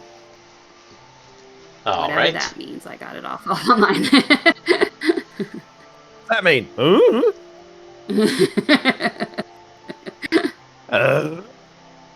And then I know it's the scrying spell. I know what that means. I don't know what the eyes of the. I'd have to look that up. And then for the eyes of Timaeus. Don't worry, I recognize what those magic items are. Look at you. See, you guys got my back. That's the one of dragon slaying, right? No. Sunstone, an ornamental stone that is soft and warm to the touch. It has glittering red or orange inclusions that were suspended in a nearly colorless matrix, giving the overall stone a warm golden or reddish-brown hue. Sunstones are typically made into talismans, usually in the form of jewelry, that warded against certain undead, specifically vampires. Just like full sunlight, a sunstone talisman had to be charged by being left in full sun for at least 1 day, about 6 hours of continuous exposure. Thereafter, the talisman could be worn and would remain dormant until the wearer was successfully attacked by an undead creature. If the undead attacker was affected by sunlight, it would recoil in fear or pain for a few minutes, be easier to hit as it turned away from the talisman, be unable to use abilities such as regeneration, energy drain, chilling touch, etc. Sunstones can also store light and energy-related spells of all sorts. They were first carefully prepared by charging the stone using all but the last word of the desired incantation. Sometime later, the caster or someone else could touch the stone and speak the last word of the spell to release the stored energy, consuming the sunstone in the process. Interesting stuff. Very useful.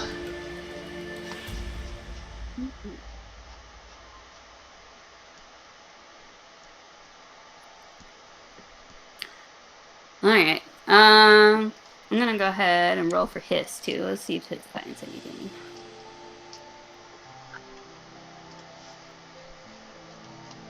I got a rock. Hiss found. I'll make a note. She'll give 1.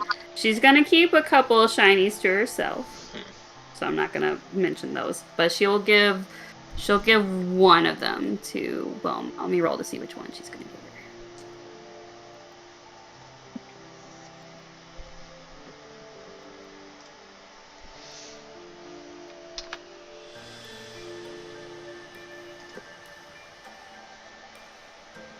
Wilma, you find another copper ore. Well, Hiss gives you another copper ore, so you can add another copper ore to your inventory. Quite appreciated. That's your boss tax. She's keeping the rest for herself.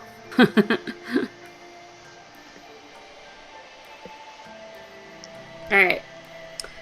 Getting into a fight with Anything a small else? child covered in giant baggy clothing.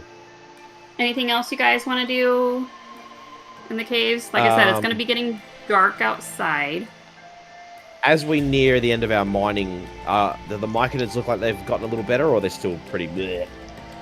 They look like they're slowly recovering. So, you guys did it. You saved them. Good job. Yeah. Here we come to save the day! Link, he come to town. They are very grateful. You can take all your shiny rainbow rocks with you. Lazaro is here to save the day! And they all greet you as lifesavers now.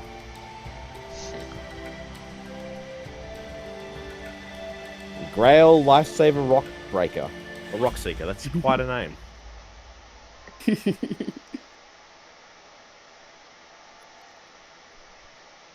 Alright, so.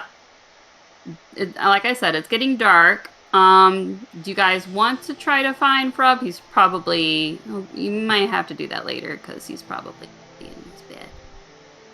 I'm not going to wake Frub from his sleep. Let Frub get the rest Why he needs. Why don't you slip those gemstones under his pillow while he sleeps?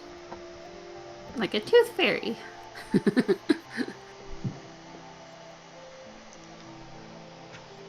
If possible, I will. I mean... Sure, I'd allow it, yeah. Okay. But if you do that, he's not going to give you your reward. So it's up to you. Do you want to just give it to the ore to him? He'll be For happy. free? He will be happy. He will be thrilled. He won't know where it come from. It'll be like a little surprise. He'll be like, oh my gosh. I just wished for it and it came. I would rather surprise Frub and save for Aw, good little that's kobolds. sweet. Yeah. So yeah. I mean, And make it's sure not you really... cast... And make sure you cast Magic Mouth on every single piece of every single stone, so when he goes to pick it up, it says, "Put me down!" It's a small little community. Go ahead and roll me. If you're gonna... Are you gonna put it under his pillow like Wilma suggested? I didn't suggest Wilma that. I'm going to leave him in a...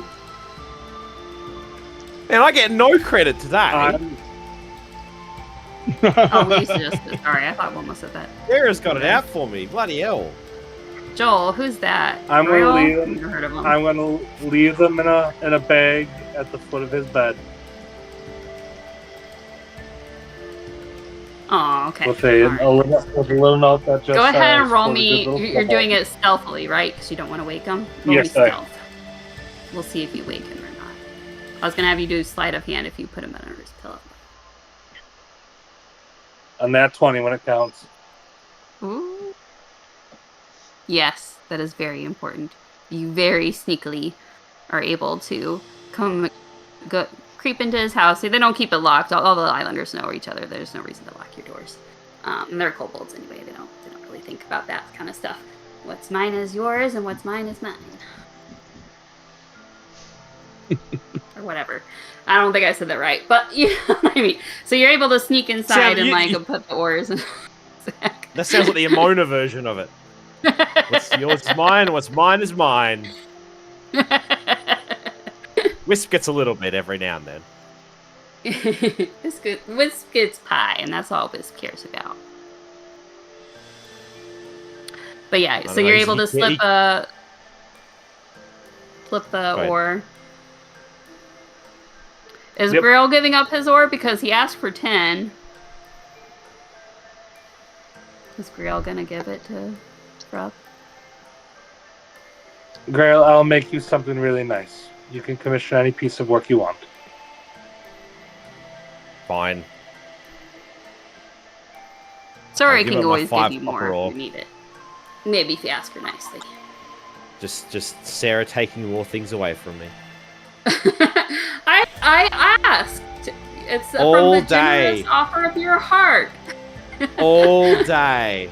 Do you want to make a little kobold happy, or do you want to be greedy and keep it for yourself? It's your choice. Just guilting me into it. Complete free will.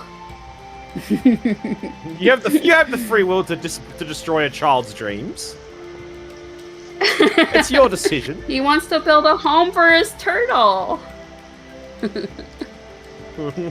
Aww. Actually, he's not going to build. His friend's going to build it. He just needs to give her the ore for it. Am I building it for him? Am I the friend who's building it? I mean, no, there's another friend. But you guys chose to go straight to the caves, and then it was nightfall, so you don't get to meet that friend today, unfortunately. Maybe next time.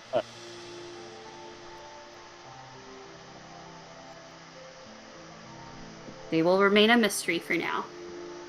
But that's okay. You guys got plenty of NPCs. You probably can't even remember one of them. Because there's so many. But I remember the elf that has no nasal hair.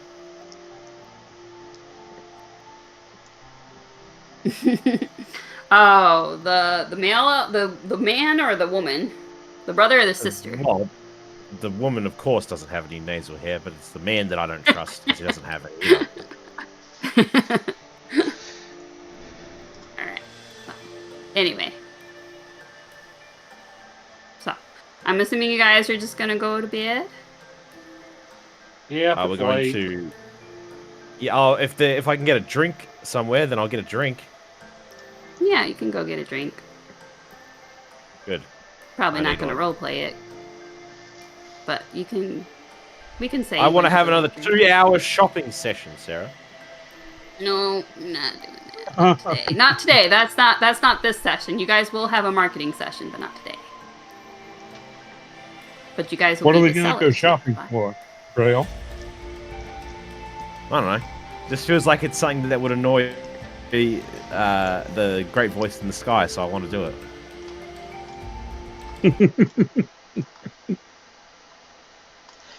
You know, Grail, I think you might be drunk.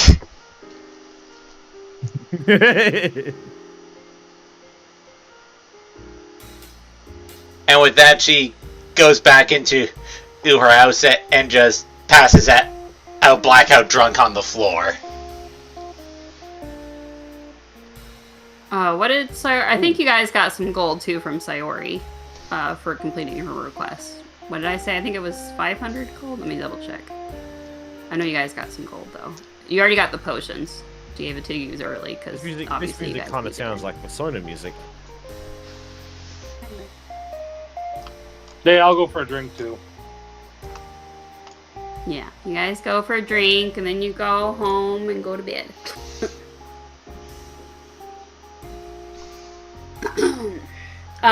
Yeah, so you guys got 500 gold. Or 100 gold each, because, you know. We'll make a note for Catherine that she got 100 too, even though she's not. Jamie can send her a message right now. How much gold you What said? am I doing to what now? You each get 100 gold to make it easy. Not 100 I was copper. just saying it to see if Jamie As was paying thanks for attention. saving her friends. And she'll buy you guys And only drinks. killing... And now, anybody up for some mushroom souffle? I managed to get some while we were down there. Oh, wait a minute.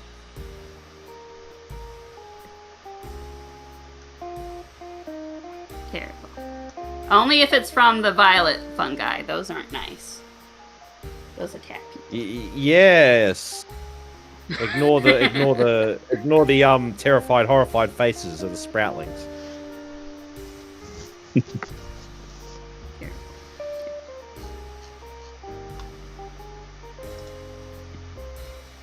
Alright, so after you guys get your drink and your reward, you head to your respective houses, looking forward to another night full of peaceful, sweet dreams. Precious gifts from the goddess, where you were able to relive your most longed-for desires each and every night. However, this night, you find yourselves back in a casino, which, at least 3 of you, because Soda's not here, everyone except Lucille would recognize as the Casino Flying Tigers, operated by a mysterious man who calls himself the Collector. It's been a while, but you could hardly forget such a vivid experience, playing games of pool and poker with your colleagues. Here you are together once again, sharing the same dream. As for Lucille, this is your first time being here in the casino, though you may have heard your associates mention it in passing. Rumors of a gentleman who calls himself the Dream Collector and will offer a generous amount of money in exchange for ownership of your dream. For those who have been here before, the casino seems even more busier than you all recall. Once again, a full vast variety of races, though there's only a few that you recognize personally. Of course, the staff, which is the same as it was last time. The waitress and bartender Wilma recognized, working the tavern during the Enchanted Extravaganza, are here again. Firefly, the waitress, seems to be running a blackjack table tonight, while the dwarven bartender is behind the counter as usual. On the far side of the room, you also see the Smoke seem to be enjoying a private evening dinner together. Loud ringing sounds and flashing lights indicate someone just won a jackpot as one of the nearby slot machines. Those must be a new addition, as those who were here before don't recall being there being slot machines during your last visit. As you look around, you expect the Collector to greet you as he did before, but you don't see him anywhere. Given how busy things are tonight, perhaps he's got business elsewhere. But here you are. Time to enjoy another evening at the Casino of Flying Tigers. Oh, to the bar I go. I'm To gonna the look bar? around. You're not going to play any games?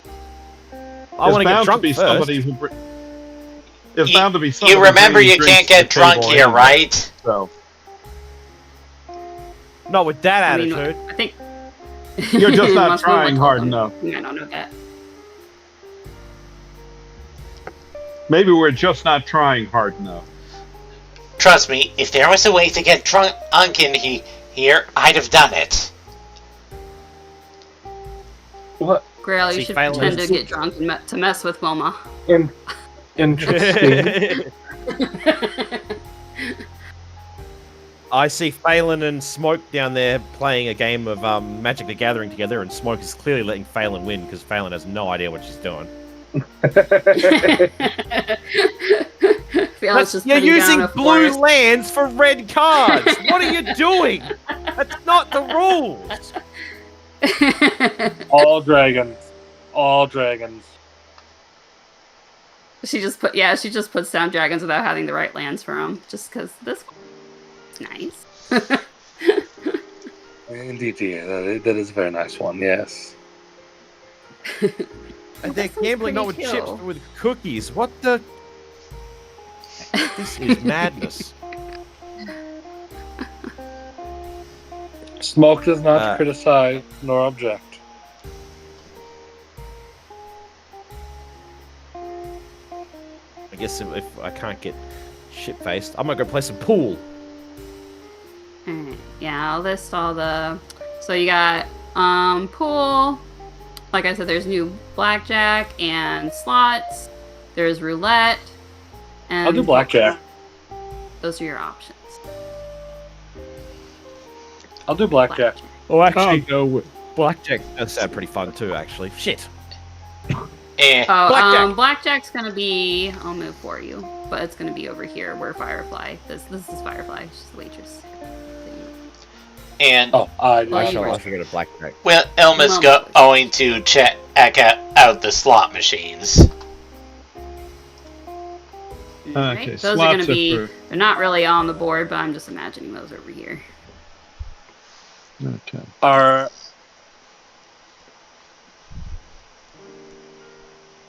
of curiosity, what game is Smoke and Phelan playing? Yu-Gi-Oh. Write down.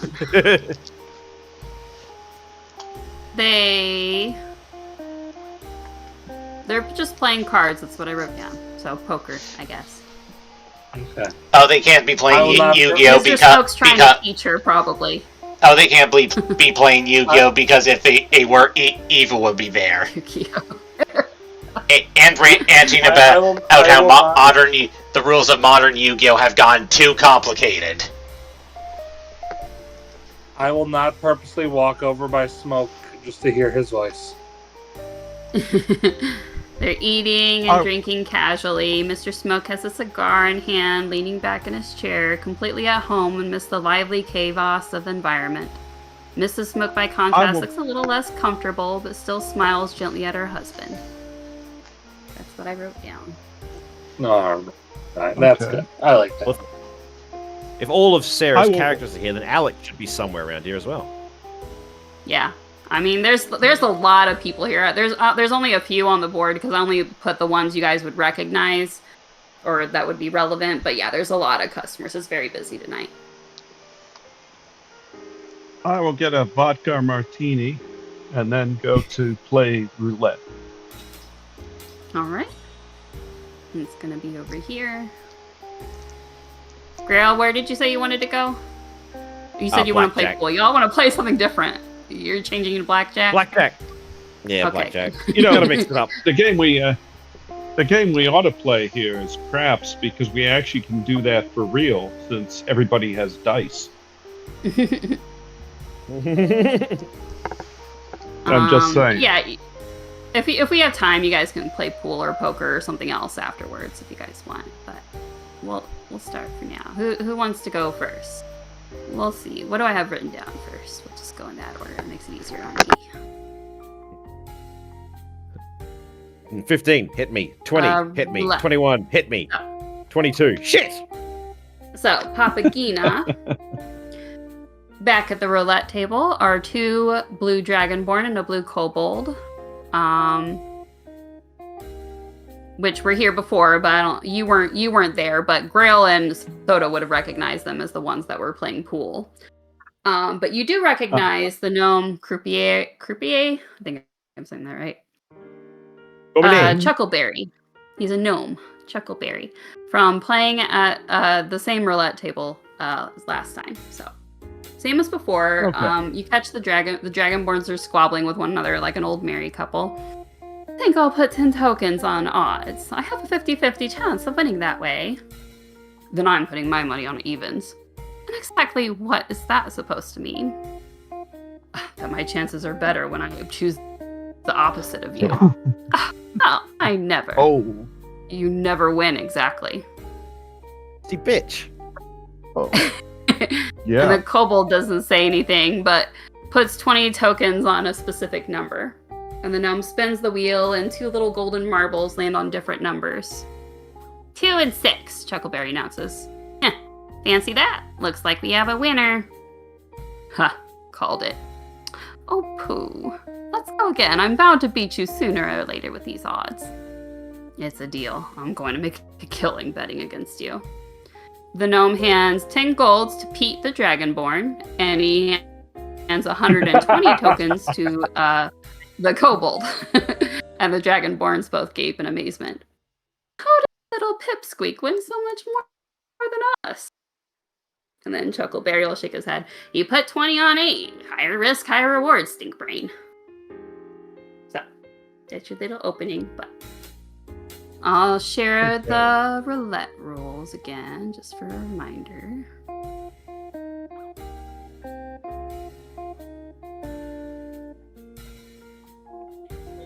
Roulette minigame. All right.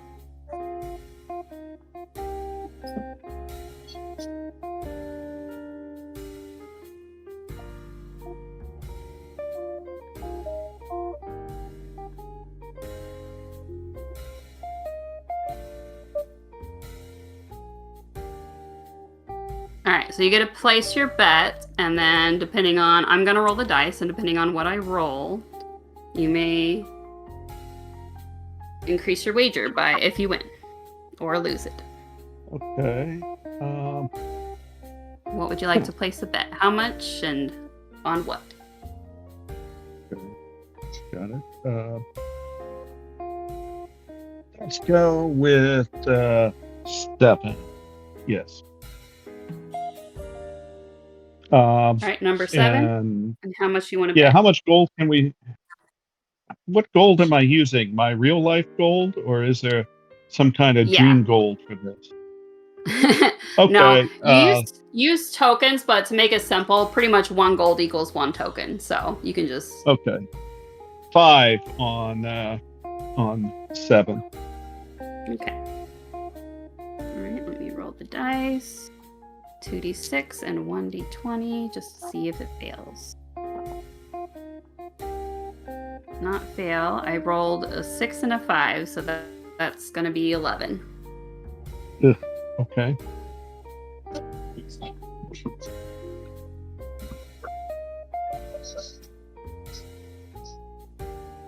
Okay, let's try 5 on 7 again and 5 on odds. 5 on 7, 5 on odds.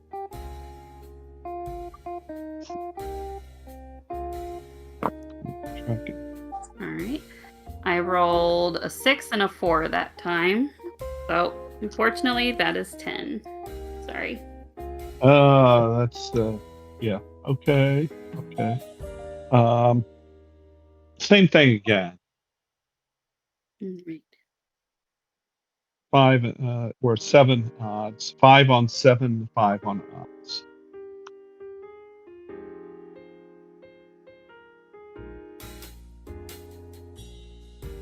I rolled 9 that time, so at least you get the odds. So you get your 5 gold back, but you lose the 5 that you put on 7. But wait, what? Don't I get something else? Oh yeah. Sorry, you get 5. You break even actually that time. Sorry. Okay. Because it's 1 to 1. That's what I thought. Sorry. Yeah. Let's try the same thing again. Alright. Because it's like it's bound to land on 7 one of these times. Oh, close. That was an 8. I rolled a 6 and a 2. Okay.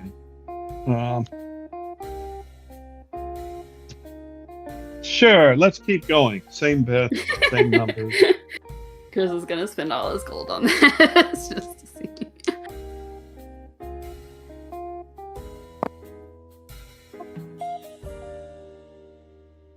That's 2 3s, so that would have been the 6. Sorry, it's so close. It's like purposely going around it. Okay, one more time and then I'll give up. So.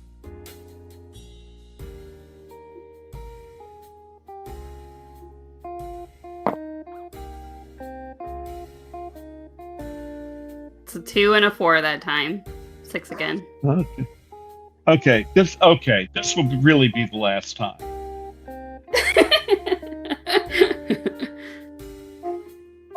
Papagina's secretly a gambling addict. That's a 1 and a 2, so you got odds. So once again, you break even that time. Okay. Try the same bet again then, since I've got more money now.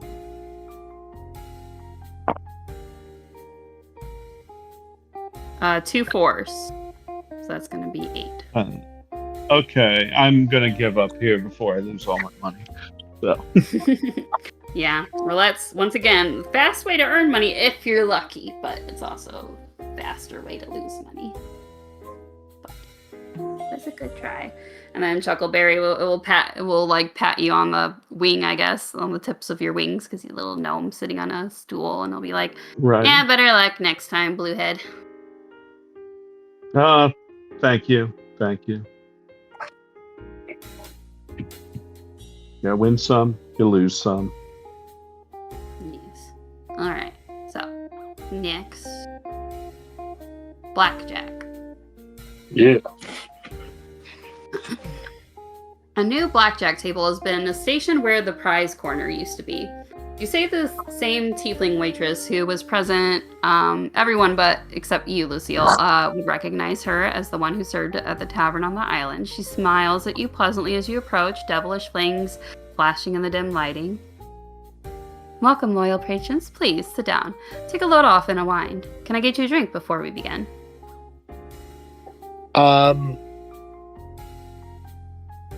Red wine, please. Of course. And for you, sir? She'll ask you, girl. Oh, of course, I'll have one as well. Alright, she'll give you both your wine, and then you guys shuffle the decks and stuff, and all the... And look, now I have some wine. Some wine!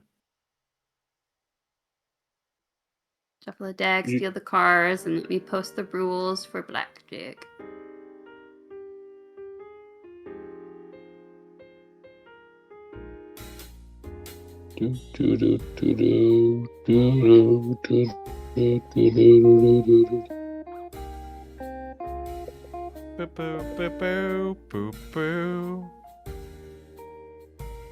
Minimum bet is 5 gold. All players must bid the same amount. I hope I'm supposed to share all that and check. All players must bid the same amount. Dealer will match their belt. All players and dealer roll 2d10, keeping the first die hidden. Each player, including the dealer, take turns rolling any number of additional d10s. All die faces are face value except for 1 can be worth 1 or 11. If the dealer scores a 21, all players lose. If a player scores 21, they win. Otherwise, whoever has the highest amount without going over 21, which is a bust, wins. If a player ties with the dealer for best hand, they win their bet back, and all other players lose their bets. If a player wants to cheat, they will need to roll a sleight of hand contested against all the players' passive perception. If they succeed, they choose the amount of their next 1d10. Who wins gets to claim all the bets on the table. Does that make sense? Yeah. Pretty much. All right, what would you guys like to bet? You both have to agree on it. Ooh. I'm going to 20 slide gold. 20 gold onto the table. You both say 20 gold. Look at you. You're both in sync.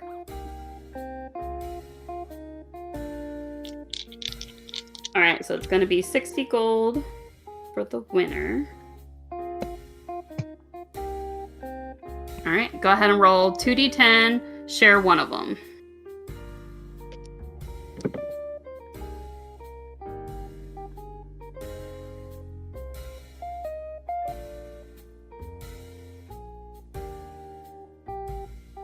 Those would be 8s, Sarah, not 10s. I know the difference.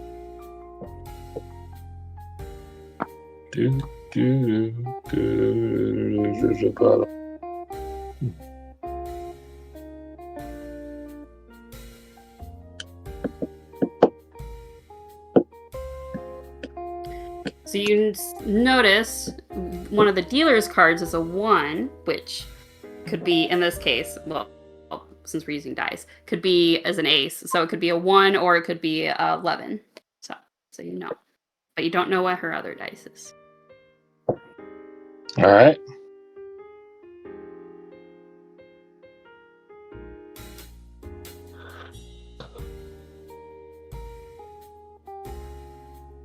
All right.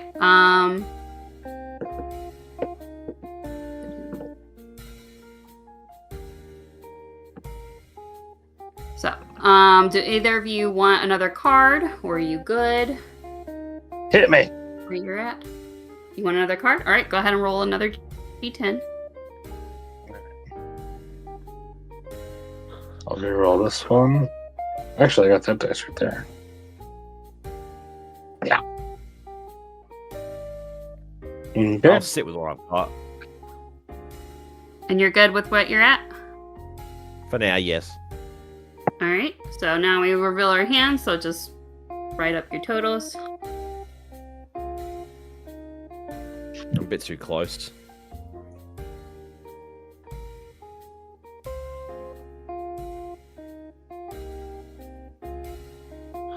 Jeez, what did you draw? I told you I should've rolled said an 11, and then the other one I'm was talking a to 9. Austin. I was talking to Austin. He got 3 cards and he got 13. I had 2, an 8, and a 3. Should have kept drawing. Was I able to? You could take as many cards as you want in blackjack. Yeah, you can take as At many least in cards real as you life. You can pick up half the deck if you want to. You won't win. It's like but if you can. keep. I mean, if you're playing at a real casino. Lucy goes, it's my first time playing, I'm sorry. It's all right, honey. Yeah, if you're It's playing just- at a real it's just a game. casino, I'm just thinking about it. They usually use like 5 or 6 decks shuffled together to make it hard to count cards. So theoretically, you could end up with something like just keep drawing ones until you get to 21. I mean, it'd be stupid, but you could. Let's do another round. Another round. All right. Yeah, right. Another one. How much this time would you like to? Another I'm 20. gonna slide 20 gold out. All right. So 60 gold once again on the table. All right. Roll your d10. Share one of them.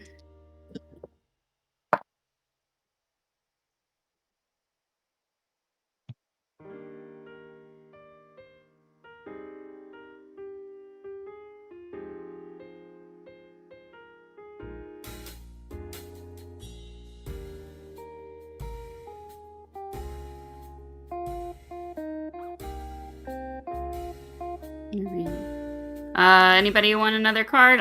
The dealer does. Yeah, No. I'll take that. No. All right. Go ahead and keep rolling until you either bust. If you go over 21, you bust. But otherwise, you can keep rolling as many d10s as you want. No. I'm gonna take my one card I got. Dealer's gonna do one more card. Alright, she'll stop there. Alright, go ahead and reveal your hands.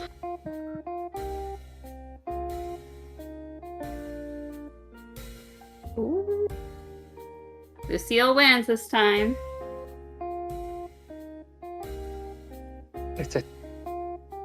There you go, now you got it. I think I'm Pretty simple. simple. Understand. And now we can Game, isn't we can suck you in for the rest of your money. it? Well, let's make it entertaining then. Let's do 70 gold. 70, you say, huh? Yes. Yeah, why not? Alright, so that's gonna be 70 times 3. Fuck it. Hold on, calculating. 210. 210. 210, okay. Math! Yeah. That's why calculators exist. Alright, go ahead and roll your 2d10, share one. You know the drill by now.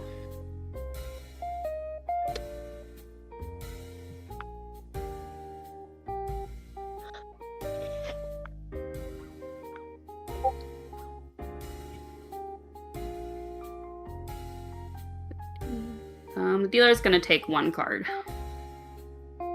I will take another one. Hit me, baby! Alright, go ahead, roll your extra dice. Alright, I'm gonna take a second one. Hit me, Alright. baby!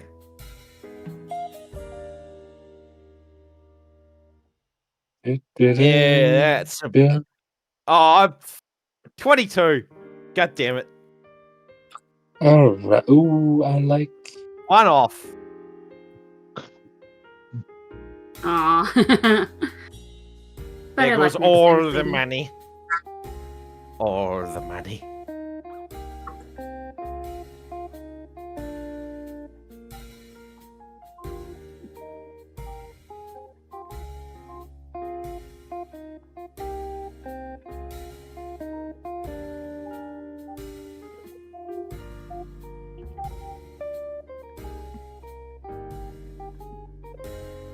All right. I have rolled my dice. Alright. So Grail busted, we already know that. Dealer got 19 this time. Again. What I got is it? 21 again. Oh. A 21. Alright. Lucille gets 210 gold. Good This is job. very exciting. I like this game a lot. I don't recall seeing you here before. This is your first time? This is my first time, yes. My friends were here before. They spoke of this in their Security, please dreams. I remove thought them a this little lewd. Grail, do not be jealous that I have beginner's luck. I was thinking that's what the dealer's thinking. Press a little hidden button under the table to summon security. I've worked here for years, since the place opened. Recently, we were employed by Mr. Smoke for a gig at the Island of Dreams. Beautiful place. We should go there sometime. That's actually where we are from, or at least staying. And it is quite lovely there, yes. Grail, would you like to do one more hand, Grail? Nah, I'll be bankrupt if I do. So that'll be me done.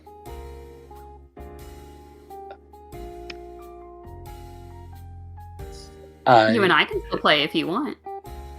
I would love to do at least one more game. Sure. How much would you like to bet? Let's do...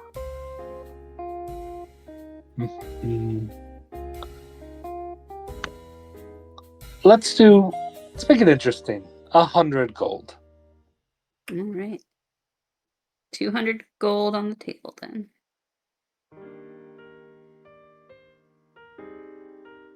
All right. Roll your dice.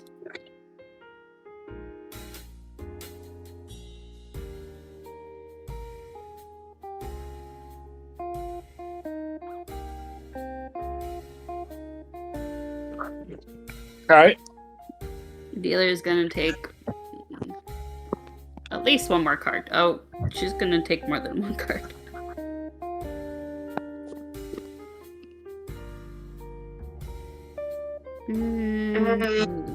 One more.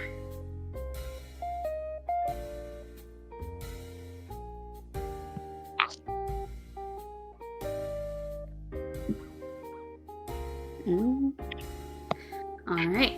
Are you good? Are you ready? I am good. I'm keeping my 2 cards. All right. Go ahead and reveal your hand.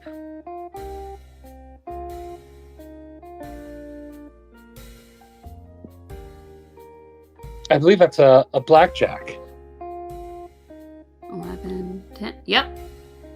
But the dealer also this time got blackjack. So this time you just get your gold back. You break even. Well, that was a little anticlimactic, but... That's the way the game goes, sweetie, but... Hey, at least you didn't lose anything. Exactly. No offense, Well, hon. Maybe we met better luck next time. She'll say that to you, girl. I've already left. Oh. I see how it is.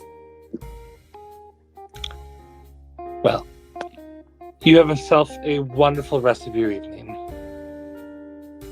Before you go, tell me, since you're from that island, is it true what the rumors are saying that they might be opening a restaurant up sometime soon? Hopefully soon. From the sounds of it, we're having 2 or possibly a combination of one done. They're still working out the kinks of that. That's good to say. If they're looking to hire new waitresses, I'll have to put in my application. If I get hired, maybe we'll get to see each other more often. Absolutely. And what was your name again? You may call me Firefly. Lucille. Nice to meet you, Lucille. You as well. Thanks for playing. Enjoy the rest of your evening. Thank you. I'm gonna toast her with my glass of wine and meander around. All right. Now we'll go over to Wilma, who's playing the slot. All right. And I forgot to write up a description for it. So, yeah. So they have new slot machines, and they make ringing sounds when you win a jackpot and stuff. I do have at least the rules for it, but I just forgot to write up the description for the slot. Not bad.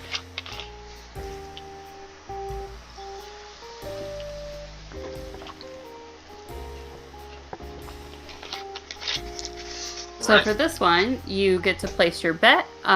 Minimum bet is 1 gold token.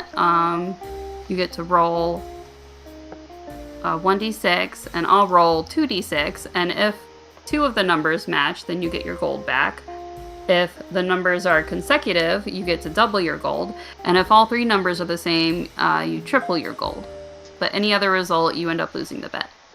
Alright, I'll start with 5. I've got gold on the first bet.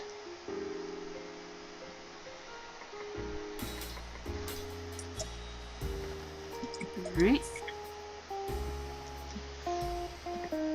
Alright, so my d6 roll is a 1. I rolled a 3 and a 6. So, unfortunately, I think you lose. Yep. Lose your gold. You want to play again? Okay. This time, I'll just spend at 2 gold. And this time, I roll a 5. I rolled a 1 and a 6. Sorry. I'm gonna try again. Okay. 1 more, and I do me on more of it. It's one fate. Else you can just go to the next person. I'll bet 3 eagle old, and can't believe it. That's a 1 again.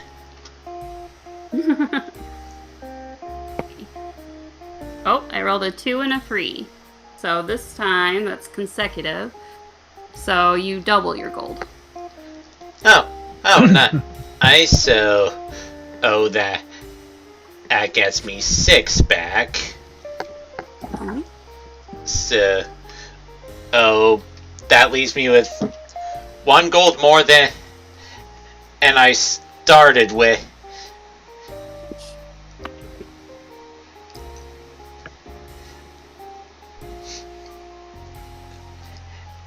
If Wilma, no, owing her luck, maybe I should just be happy with that. At the it's tough.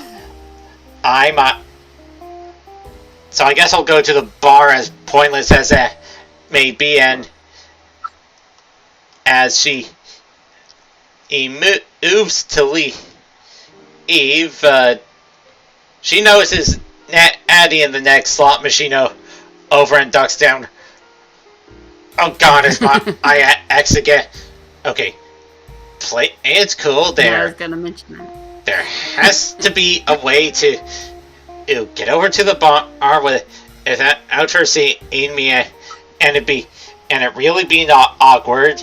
He says, seemingly unaware from last time, that the awkward feelings are completely one-sided on her part. So she's going to do a stealth check to head over to the bar unnoticed. But yeah, you see your ex. She's flirting with that orc over there, even though the bar she was with is like just a few feet away. So you're able to assume they're in a polyamorous relationship, which honestly sounds like Maddie. Yeah, pretty polyamorous. So. And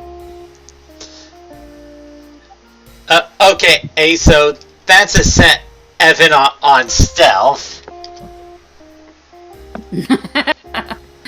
Yeah, I mean, she obviously sees you. And she's like, oh, hi, Wilma, sweetie. Hope you're having fun. I know I am. And when Elma puts on a minor illusion fun, a funny mustache. Sorry, I no speak common, and then she awkwardly runs over to the bar and dispels the mustache. Nailed it. And you might need to move my token since I don't think I can on this map. Oh, really? Oh, you're right.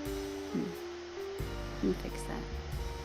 Nobody can. Oh, they missed. Nobody can? Oh my gosh. No wonder I've been having to move you guys. I mean, well, I was also showing you guys where things are at, but let me fix that real quick. Just more Dungeon Master bullying that's happening today. I must have deleted them and re-added them for some reason. Oh, I think it was because of a size issue or something. I was trying to get them. I don't know. Who knows? There. You guys should have control over them now. I can move! and I'm not double-clicking mouse. You can stop bringing up the window.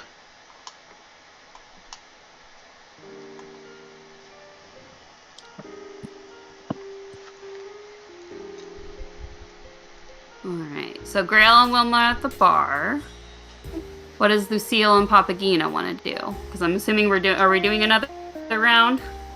We have time. Oh, I don't have that much money left. I've already. So. Yeah, me neither. So I think I'm done. I I will walk up to Grail and Papagena and I'll slide them both 50 gold. Have some fun. No. You keep that. Grail, I insist. This 100 gold right, is yours. I'm going to try blackjack blackjack this this time. I don't time feel it anymore. instead. What'd you say, Papagena? Yeah, I will take the 50 gold and I will try blackjack instead. Yeah. Okay. Hey, Grail, you can decline if you want. I'm taking the 50. I don't take anything. I don't take anything I don't earn. Lucille, will you take Wilma? Take the 50 you were offering. Well, that Grail? sounds like your problem. Go have some fun. Go have some fun, Wilma. I believe I will after, or I pretend to get shit-faced drunk.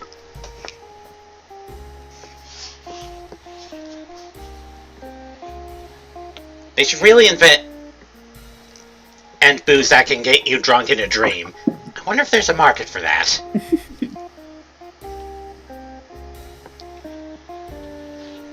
Yeah, it's pretty much the same as last time, Wilma. You drink as much as you can, but you're not getting drunk. It's not going anywhere. I can read the description again. I don't think it's changed, but... At the southern end of the room is a bar counter where a burly half-elf quietly drinks a pint of ale, stooped over, lost in thought. Behind the counter is a sour-faced dwarf, which you would recognize, with a long red beard, neatly combed and tied together. Redbeard the bartender. Put your coin away. Drinks are always on the house. The Flying Tigers, courtesy of the collector. Now, what can I get for you? I'll take a red wine. Ben says, but will probably be more specific because Ben doesn't know shit about what specific kinds of wine there are. That's fine. He'll go ahead and hand you a whole bottle. Plenty more where that came from. What does Grail want to drink? Is Grail getting another drink, or is he just sitting there? Staring. Hardcore liquor. Rethinking his life choices. Hard liquor? Alright. Oh, sorry, I dropped off for a moment. Don't know what went wrong. That's okay. We were just talking about the bar. for Wilma and Grail. So we'll get to you in a moment.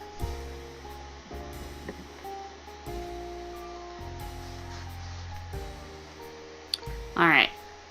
Lucille, what do you want to do? Are you going to play blackjack with Wilma, or do you want to do something else? I'm going to go into the slots.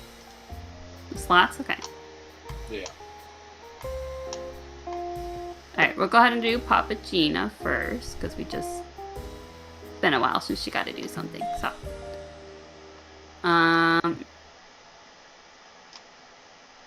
Not gonna read the description again, but Firefly will say, "Hello, go ahead. Sit down. Can I get you a drink before we begin?"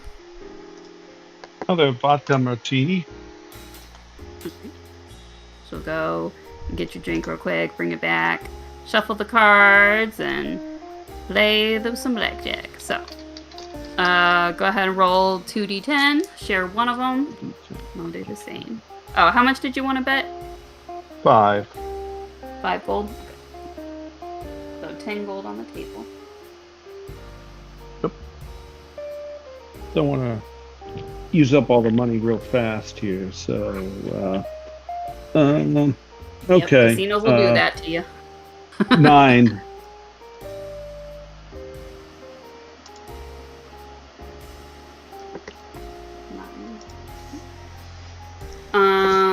Did you want to roll again, or are you good? Dealer's I think I will roll again. I'm gonna roll one more time. I'm gonna risk it. I might. Okay. Okay, I'm good at that. Okay. Staying at that.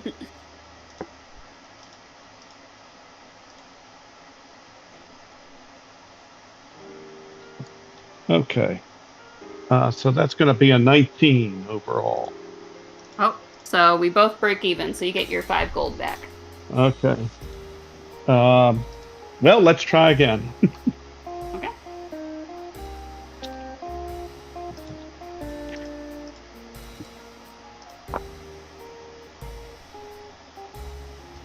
Our first card's gonna be a 2. 6. And she's gonna And draw I will draw another as well. Alright, she's good at that.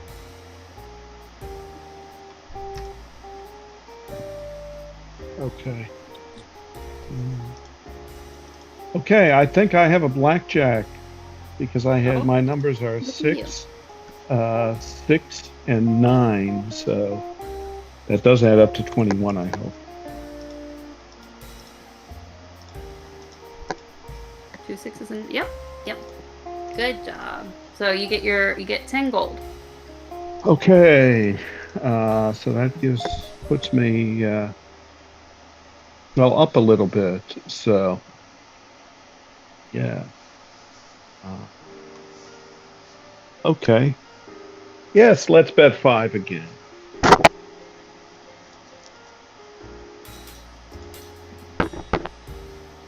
All right, go ahead. Roll your dice. 2d10.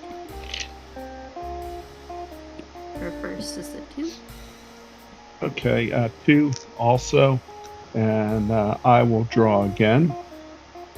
Yeah, she's drawing again too.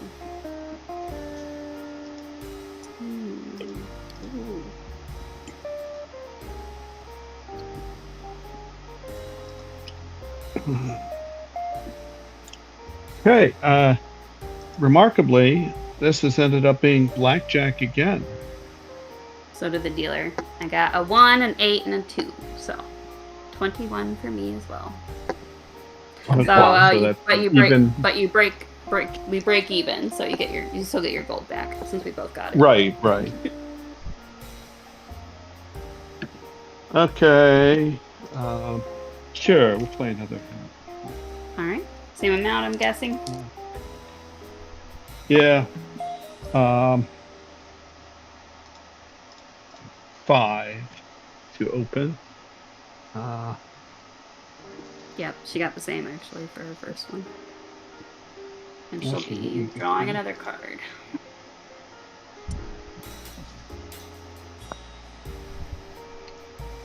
And one more.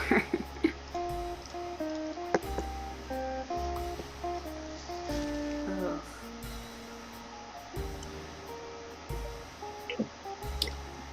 Sure, one more. Just one more. Here we go. Oh. She's actually doing good. You got blackjack again, or is that was the last time?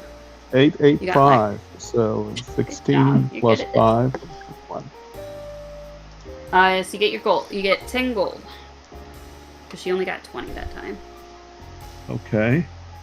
After drawing like 4 cards or something. Insane. Kept getting low numbers. Okay. Yeah, I'm gonna keep track of that. There. Okay, let's try again.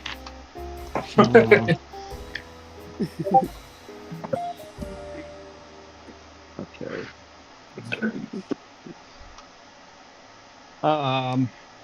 5. The first one's a 4.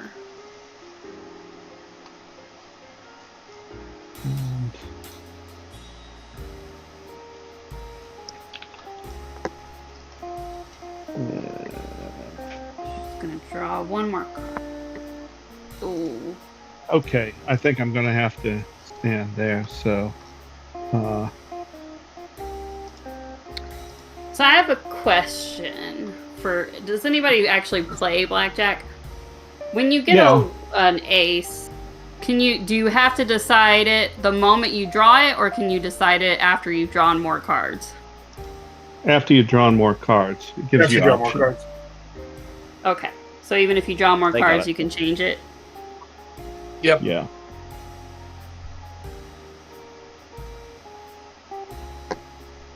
I have to get another card, by the way. So Yeah. Yeah, I'm Because gonna draw one more too. I'm- then. mine is not looking good. Oh, I shouldn't have done that. I busted. Okay. Dealer's been doing I pretty have good, to though. do It's the math first time now. she actually busted. So. Well, as long as you don't bust, you're gonna win. Okay, I got that combination. Sorry, not 11, 1, because but Yeah. it's the ace, so Yeah, I had to it's, do that too, obviously, because that's why I it ends asked. up being 18. Good job. So you get 10 gold again. Okay.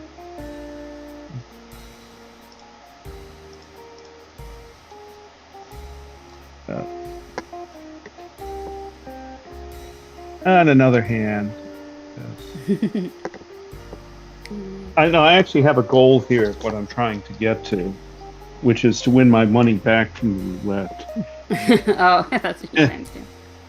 Oh yeah, and then I can, when I have enough winnings for that, then I can pay back Lucille, and yeah. So this time it's 9.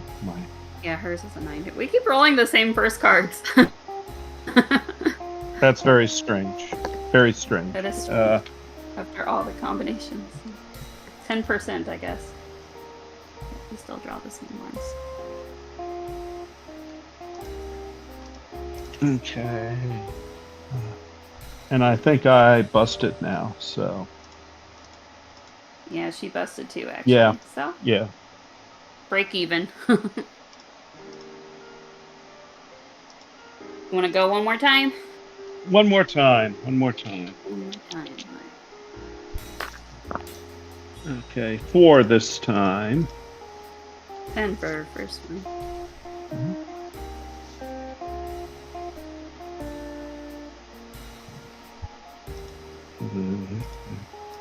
Gonna roll another, or take another card. I had to also. So Alright, my let's stop it there. Excuse me.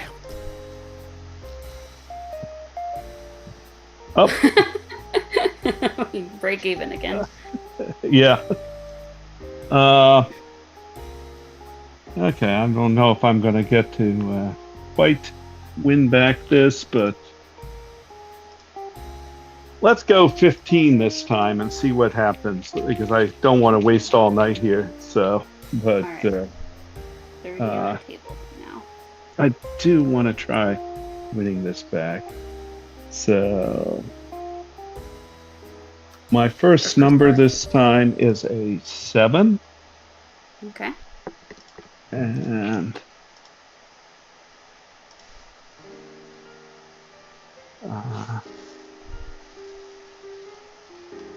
okay.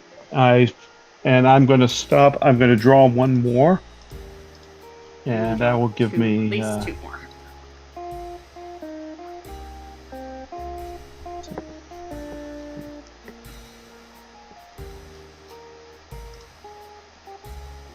Alright, I'm good.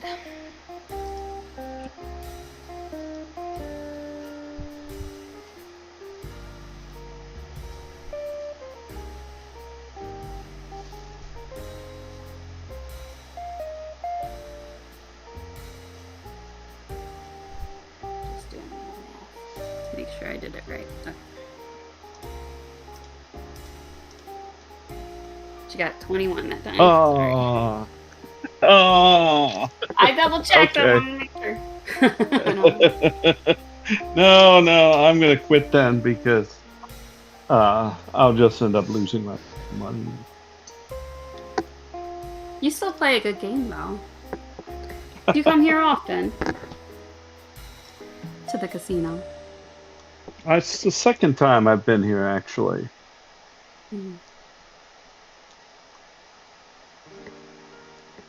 Collector's a man of many oddities.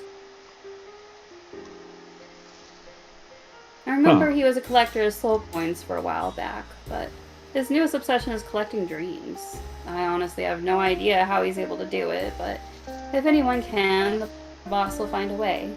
Collecting things. It's Interesting. what he does best. Mm-hmm. What does one do with dreams, anyhow? I honestly haven't the slightest idea. I suppose it's not my affair, but just seems No. a curious matter. But I mean, honestly, if you want my opinion, who cares what he does with them? I mean, as long as he's willing to pay, fine by me. I suppose that's true enough. Yes, I suppose that's true. Quite generous enough as a boss, so I have no complaints. Oh. As long as he Well, gives that's me my important. pay. Mm-hmm.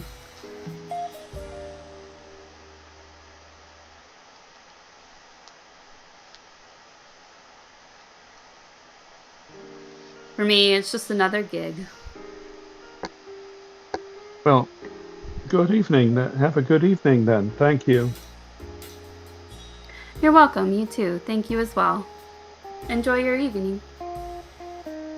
Thanks. Alright. And finally, we'll go to the seal, playing the slots. Once again, I don't really have a description for it. But, you know. So, rules, once again.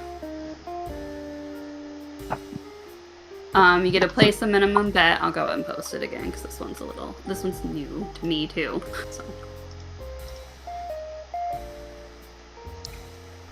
You get to place a bet. The minimum is 1 gold or a token, whatever. You roll 1d6, and I'm going to roll 2d6. If 2 of the numbers match, you get your gold back. If the numbers are consecutive, like 1, 2, 3, you get to double your gold. And if all 3 numbers happen to be the same, then you get triple. That's the jackpot. Alright, I will do 10 gold. Alright. Okay. Go ahead, roll 1d6. 1. I rolled 2 3s. So, you double it, right? 2, oh no, you get your gold back, because 2 of the numbers match. Right. I'll do 10 gold again. Alright. Roll your 1d6. I rolled a 5 and a 6, so you lose that one.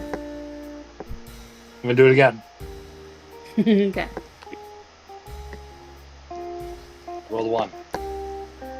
I rolled a 1 and a 5, so you get your gold back that time. Okay, I've lost 10 gold so far. I'm gonna do it again. Alright.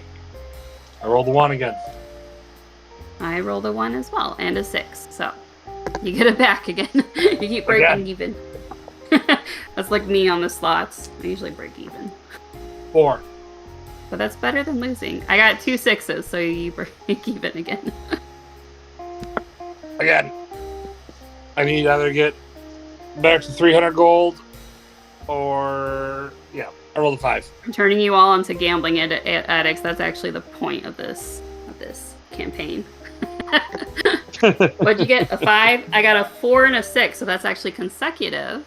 So you get double your gold that time. Cool. I'm going to end with what I began with and be like, all right, I like blackjack better. And walk away. Blackjack has a little more strategy. Slots is just pure luck. Kind of like roulette. So, something different. Something fun. Alright. Is there anything else you guys want to do before we end the session and this little dream? I think I'm good. I'm gonna see agree. I'm gonna see how my friends did winning their gold back, and next enjoy a drink. So, before we end the session, the collector will come out of his office after a busy day, and he will check on you all to see how you are doing. We'll start with Lucille, because he hasn't met her yet. Ah, I see a new face has come to the Casino of Flying Tigers. My name is the Collector. I am the owner of this establishment. I hope you are enjoying yourself tonight. Lady Lucille von Orbas. Absolutely, I'm enjoying this lovely time. He will tip his hat and hold out his hand to you. You want to shake his hand? Do I know if he does anything tomfoolery by shaking hands? Roll me insight.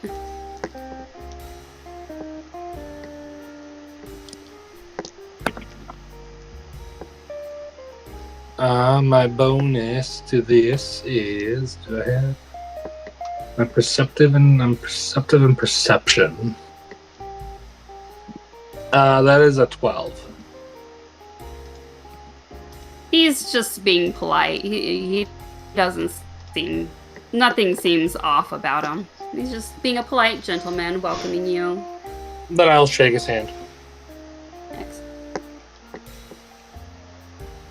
Yes, quite the establishment we have. It's very reminiscent of my grandfather's, actually. Yes, I do enjoy a good time at the casino. Quite a bit of a gambler myself, you could say. But anyway, allow me to introduce myself. As I said, I am the Dream Collector, and as the name implies, I am a collector of dreams. Let me pull up my little speech that I said before, because Lucille hasn't gotten to hear the collector's speech. And since I forgot to write something down for him, that makes sense that we could redo that one.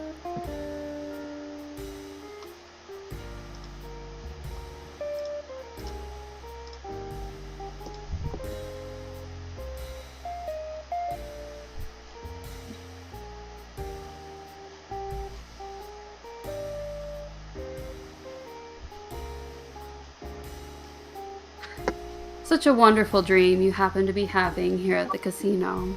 Wouldn't that be nice to preserve this dream for all eternity? But alas, the moment you awaken, it will be lost, wasted, fading into the mundaneness of reality. Or, here's an idea. You could sell it to someone whose specialty is preserving such marvelous dreams, who has made it his life's goal to salvage and collect them in a pure and pristine condition. How much would I have to pay for such a service, you might be wondering? Well, my friend, fret not, because I not only have offer this service freely, nay, I will pay you for providing me with such a delightful specimen as the stream. 100 gold each, that is my offer. Take it, or let this precious dream of yours go to waste. Is he referring to the dream of the casino? Yes. The dream you are currently having. He wishes to purchase it. And what do you do with said purchased dreams? I collect them, obviously, to preserve them for all eternity. Think about it. The average person... Go ahead. The average person dreams 4 to 6 times a night, yet so many of those dreams are left behind, forgotten, unloved, unwanted. I collect them, preserve them, keep them safe where they can be remembered for all time. Yes, but sometimes a fleeting dream is just that, fleeting. But it doesn't sometimes, but sometimes that's where the value in a dream lies. If it's truly important, it lingers in the back of your mind. They are beautiful and fascinating, inspiring. In a dream, one can be anything, do anything. With the power of dreams, you can alter the world around you. You don't find such a notion thrilling?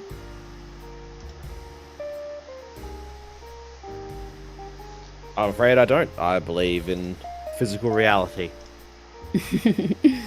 Girl's a non-believer. He is. And if that's all you have to offer, then I will be waking up now.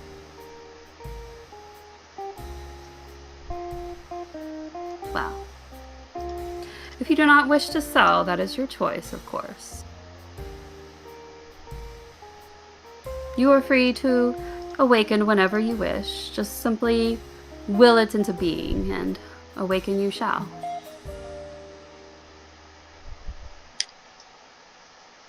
Can I do one more insight check on him? Sure, go ahead.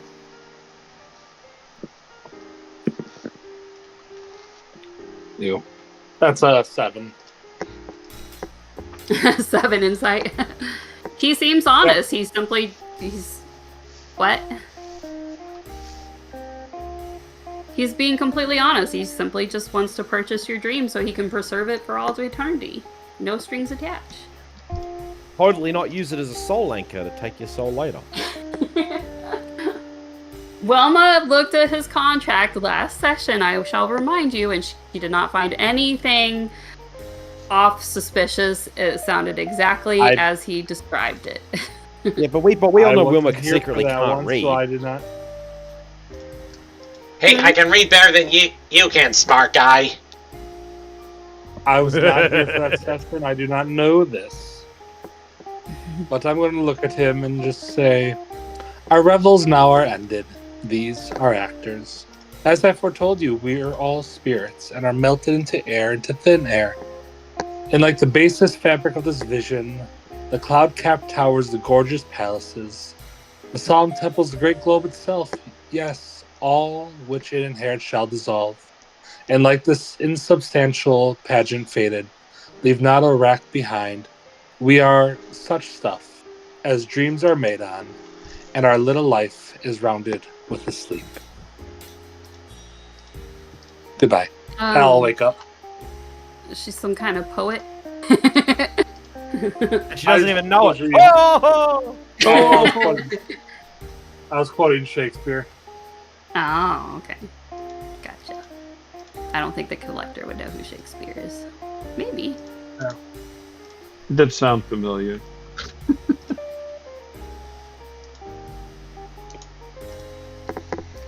Alright, so I know Grail and the Seal are not interested in selling.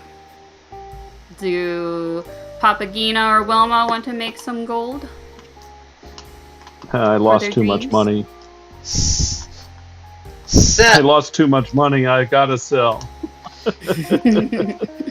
How much do you want for your so dream? Are you gonna what are you offering?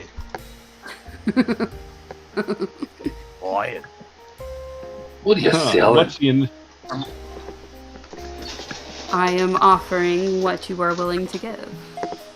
Perhaps make me an offer, and if I do not approve, I shall counter. That is how it works, is it not? We are both business people. We understand these things. Yeah, Okay. you seem 500. to value dreams so highly. I think a fair price for this one would be 150 gold. I mean, he paid you guys 200 last time. Oh wait, This dream wasn't as hey, good. wait a minute, if Ilma remembered that actually he'd aim for I'm sure Wilma would remember how much gold you gave her. okay, so retcon that. I'd say this would be worth 300 gold. Alright, roll me a persuasion. That's good, let's not say. You guys crack me up. And that one's a 16.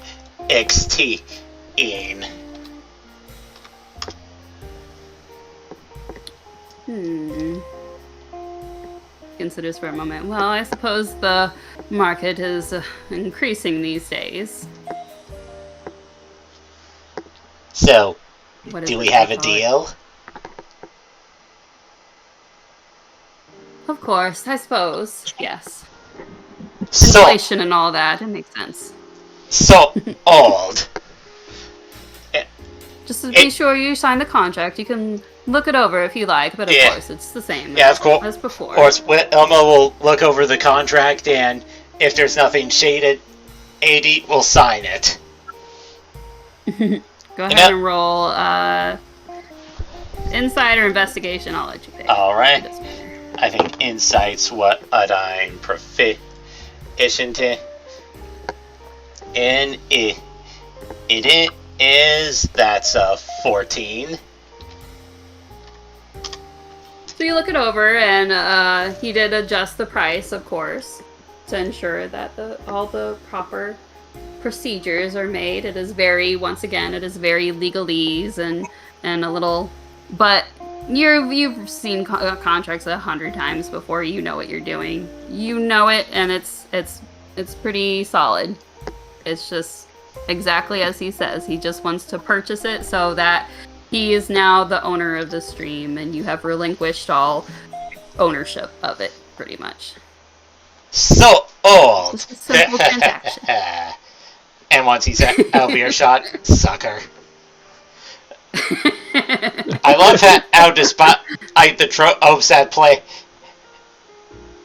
the collector is actually the one who got roped into a Faustian bargain here. Alright, I'll assume that Wilma was speaking for both you and Papa Gina, so you guys can both add 300 gold to your gold count. That sounds good. Good job. This day, the collector dealt with something worse than any devil. A capitalist.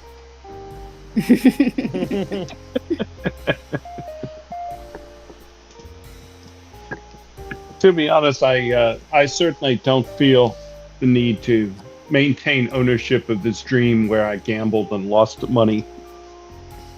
Yes. Yeah, probably not the best. I will say, after Wilma's looked over these contracts, the only thing missing is he hasn't been exactly clear to you guys what he intends to do with the dreams. Just that he wants ownership of them for some reason. So, Haven't sold one to him yet. you have not. It has been noted. And nor has Lucille. That has been noted as well. It's probably a Lucille better will be choice in the confident, long so run, maybe but not. Lucille has hung around some interesting folk, and selling that part of her Just doesn't really... doesn't vibe with it. Oh, it's probably a better idea not to sell the dreams. I'm just doing it because I'm short of cash, and No, I'm not judging you for what you've done. It's just not what I would do. And of course, Elma doesn't care about the long-term consequences as long as she makes money off of it. Yeah, it is very much in character, and I love it. Yeah, that sounds Wilma-ish. But,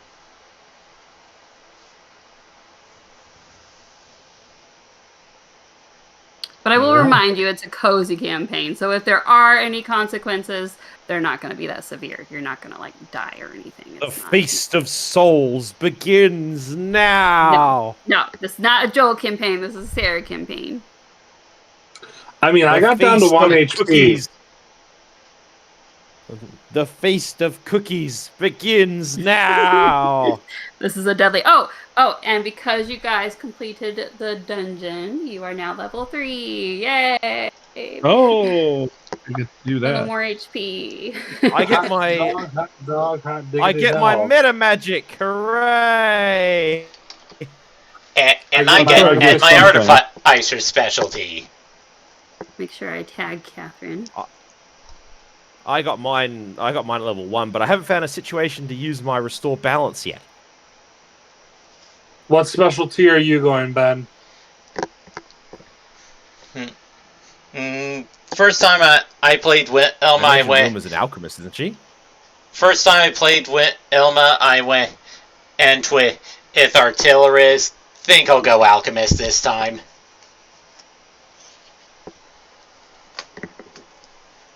I mean, that just seems to fit a lot more. Yeah. She doesn't seem like a shooter type so much as a, alchemy type. Yeah. Yeah, it seems more fitting for or a magic item merchant than any of the more combat focused subclasses for or artificer. Yeah, I think it makes sense for her. Alright. Does Lucille know how much gold she made from the casino? I made a total of... Initially, I had... Without giving away the money that I did, I had 410, and I started with 230. So that is 170... 180. So you started with 230 gold? Yep. Made 180. Gave 100 whatever you started with before the dream, that's what you have now. Because you lost it because you did not sign the contract. Grail, you lost money, right? I forgot. I almost forgot to mention this. I lost all the money. You get your... Whatever money you spent, you get it back because you... did not sign the contract. So it's as if that you never had that dream. Gold. You remember what happened, but you don't get to take anything from it or lose anything from it. Hey, now I know something about... Now I've learned something important. Yes, it is important. So the lesson is when you gamble away all your money. Yeah, woohoo! Exactly. That's what Sarah teaches us. Just gamble your money away. Who gives a shit? I can lose my money, and it doesn't matter. There's no consequence as long as I don't sign the contract. Yeah. But if you earn money, you should sign the contract because then you get to keep it. Yeah, no, this is good to know, though, really. I mean, think about it. This is really important stuff here. Intriguing.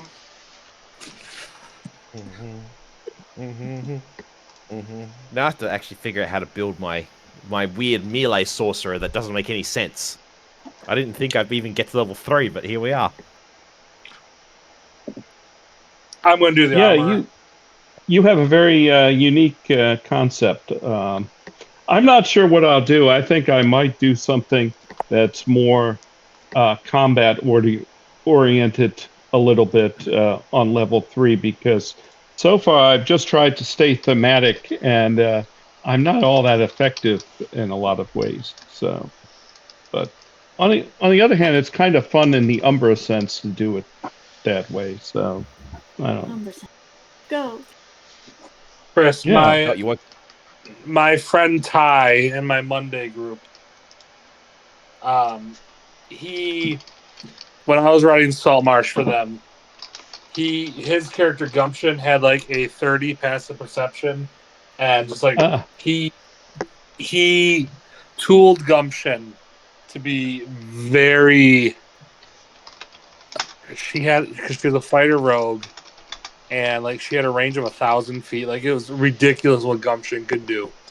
So for our Monday group now, the character he plays, Pockets, he's a school of illusion wizard, and he has no combative spells, and he just gets creative with how he uses his illusions. Briar Ross, the bard I play, I have no damaging spells either. And our DM Nilo, he's like, guys, this is gonna be a violent campaign, and you're not gonna have any like damaging things. I got a rifle. I was a soldier, but I don't want to kill anymore. And Pockets I is got a a con gun. artist. I cast gun. Prepare to meet God. So I like doing things in the sense of like get creative with your stuff. That's Yeah. the fun of Yeah. the game. Speaking of being creative, since I think this campaign, from what I've been told, is not going to last too much longer, I have to start thinking of what campaign I will be running next. Unless Marsh. Jamie is Salt marsh, isn't it? ready to Salt unless marsh. Jamie is ready to go back to Humblewood. Salt marsh. It all depends on whether or not Jamie is ready to go back to Humblewood. And with Go. that thought, I think that's the time for me to stop recording.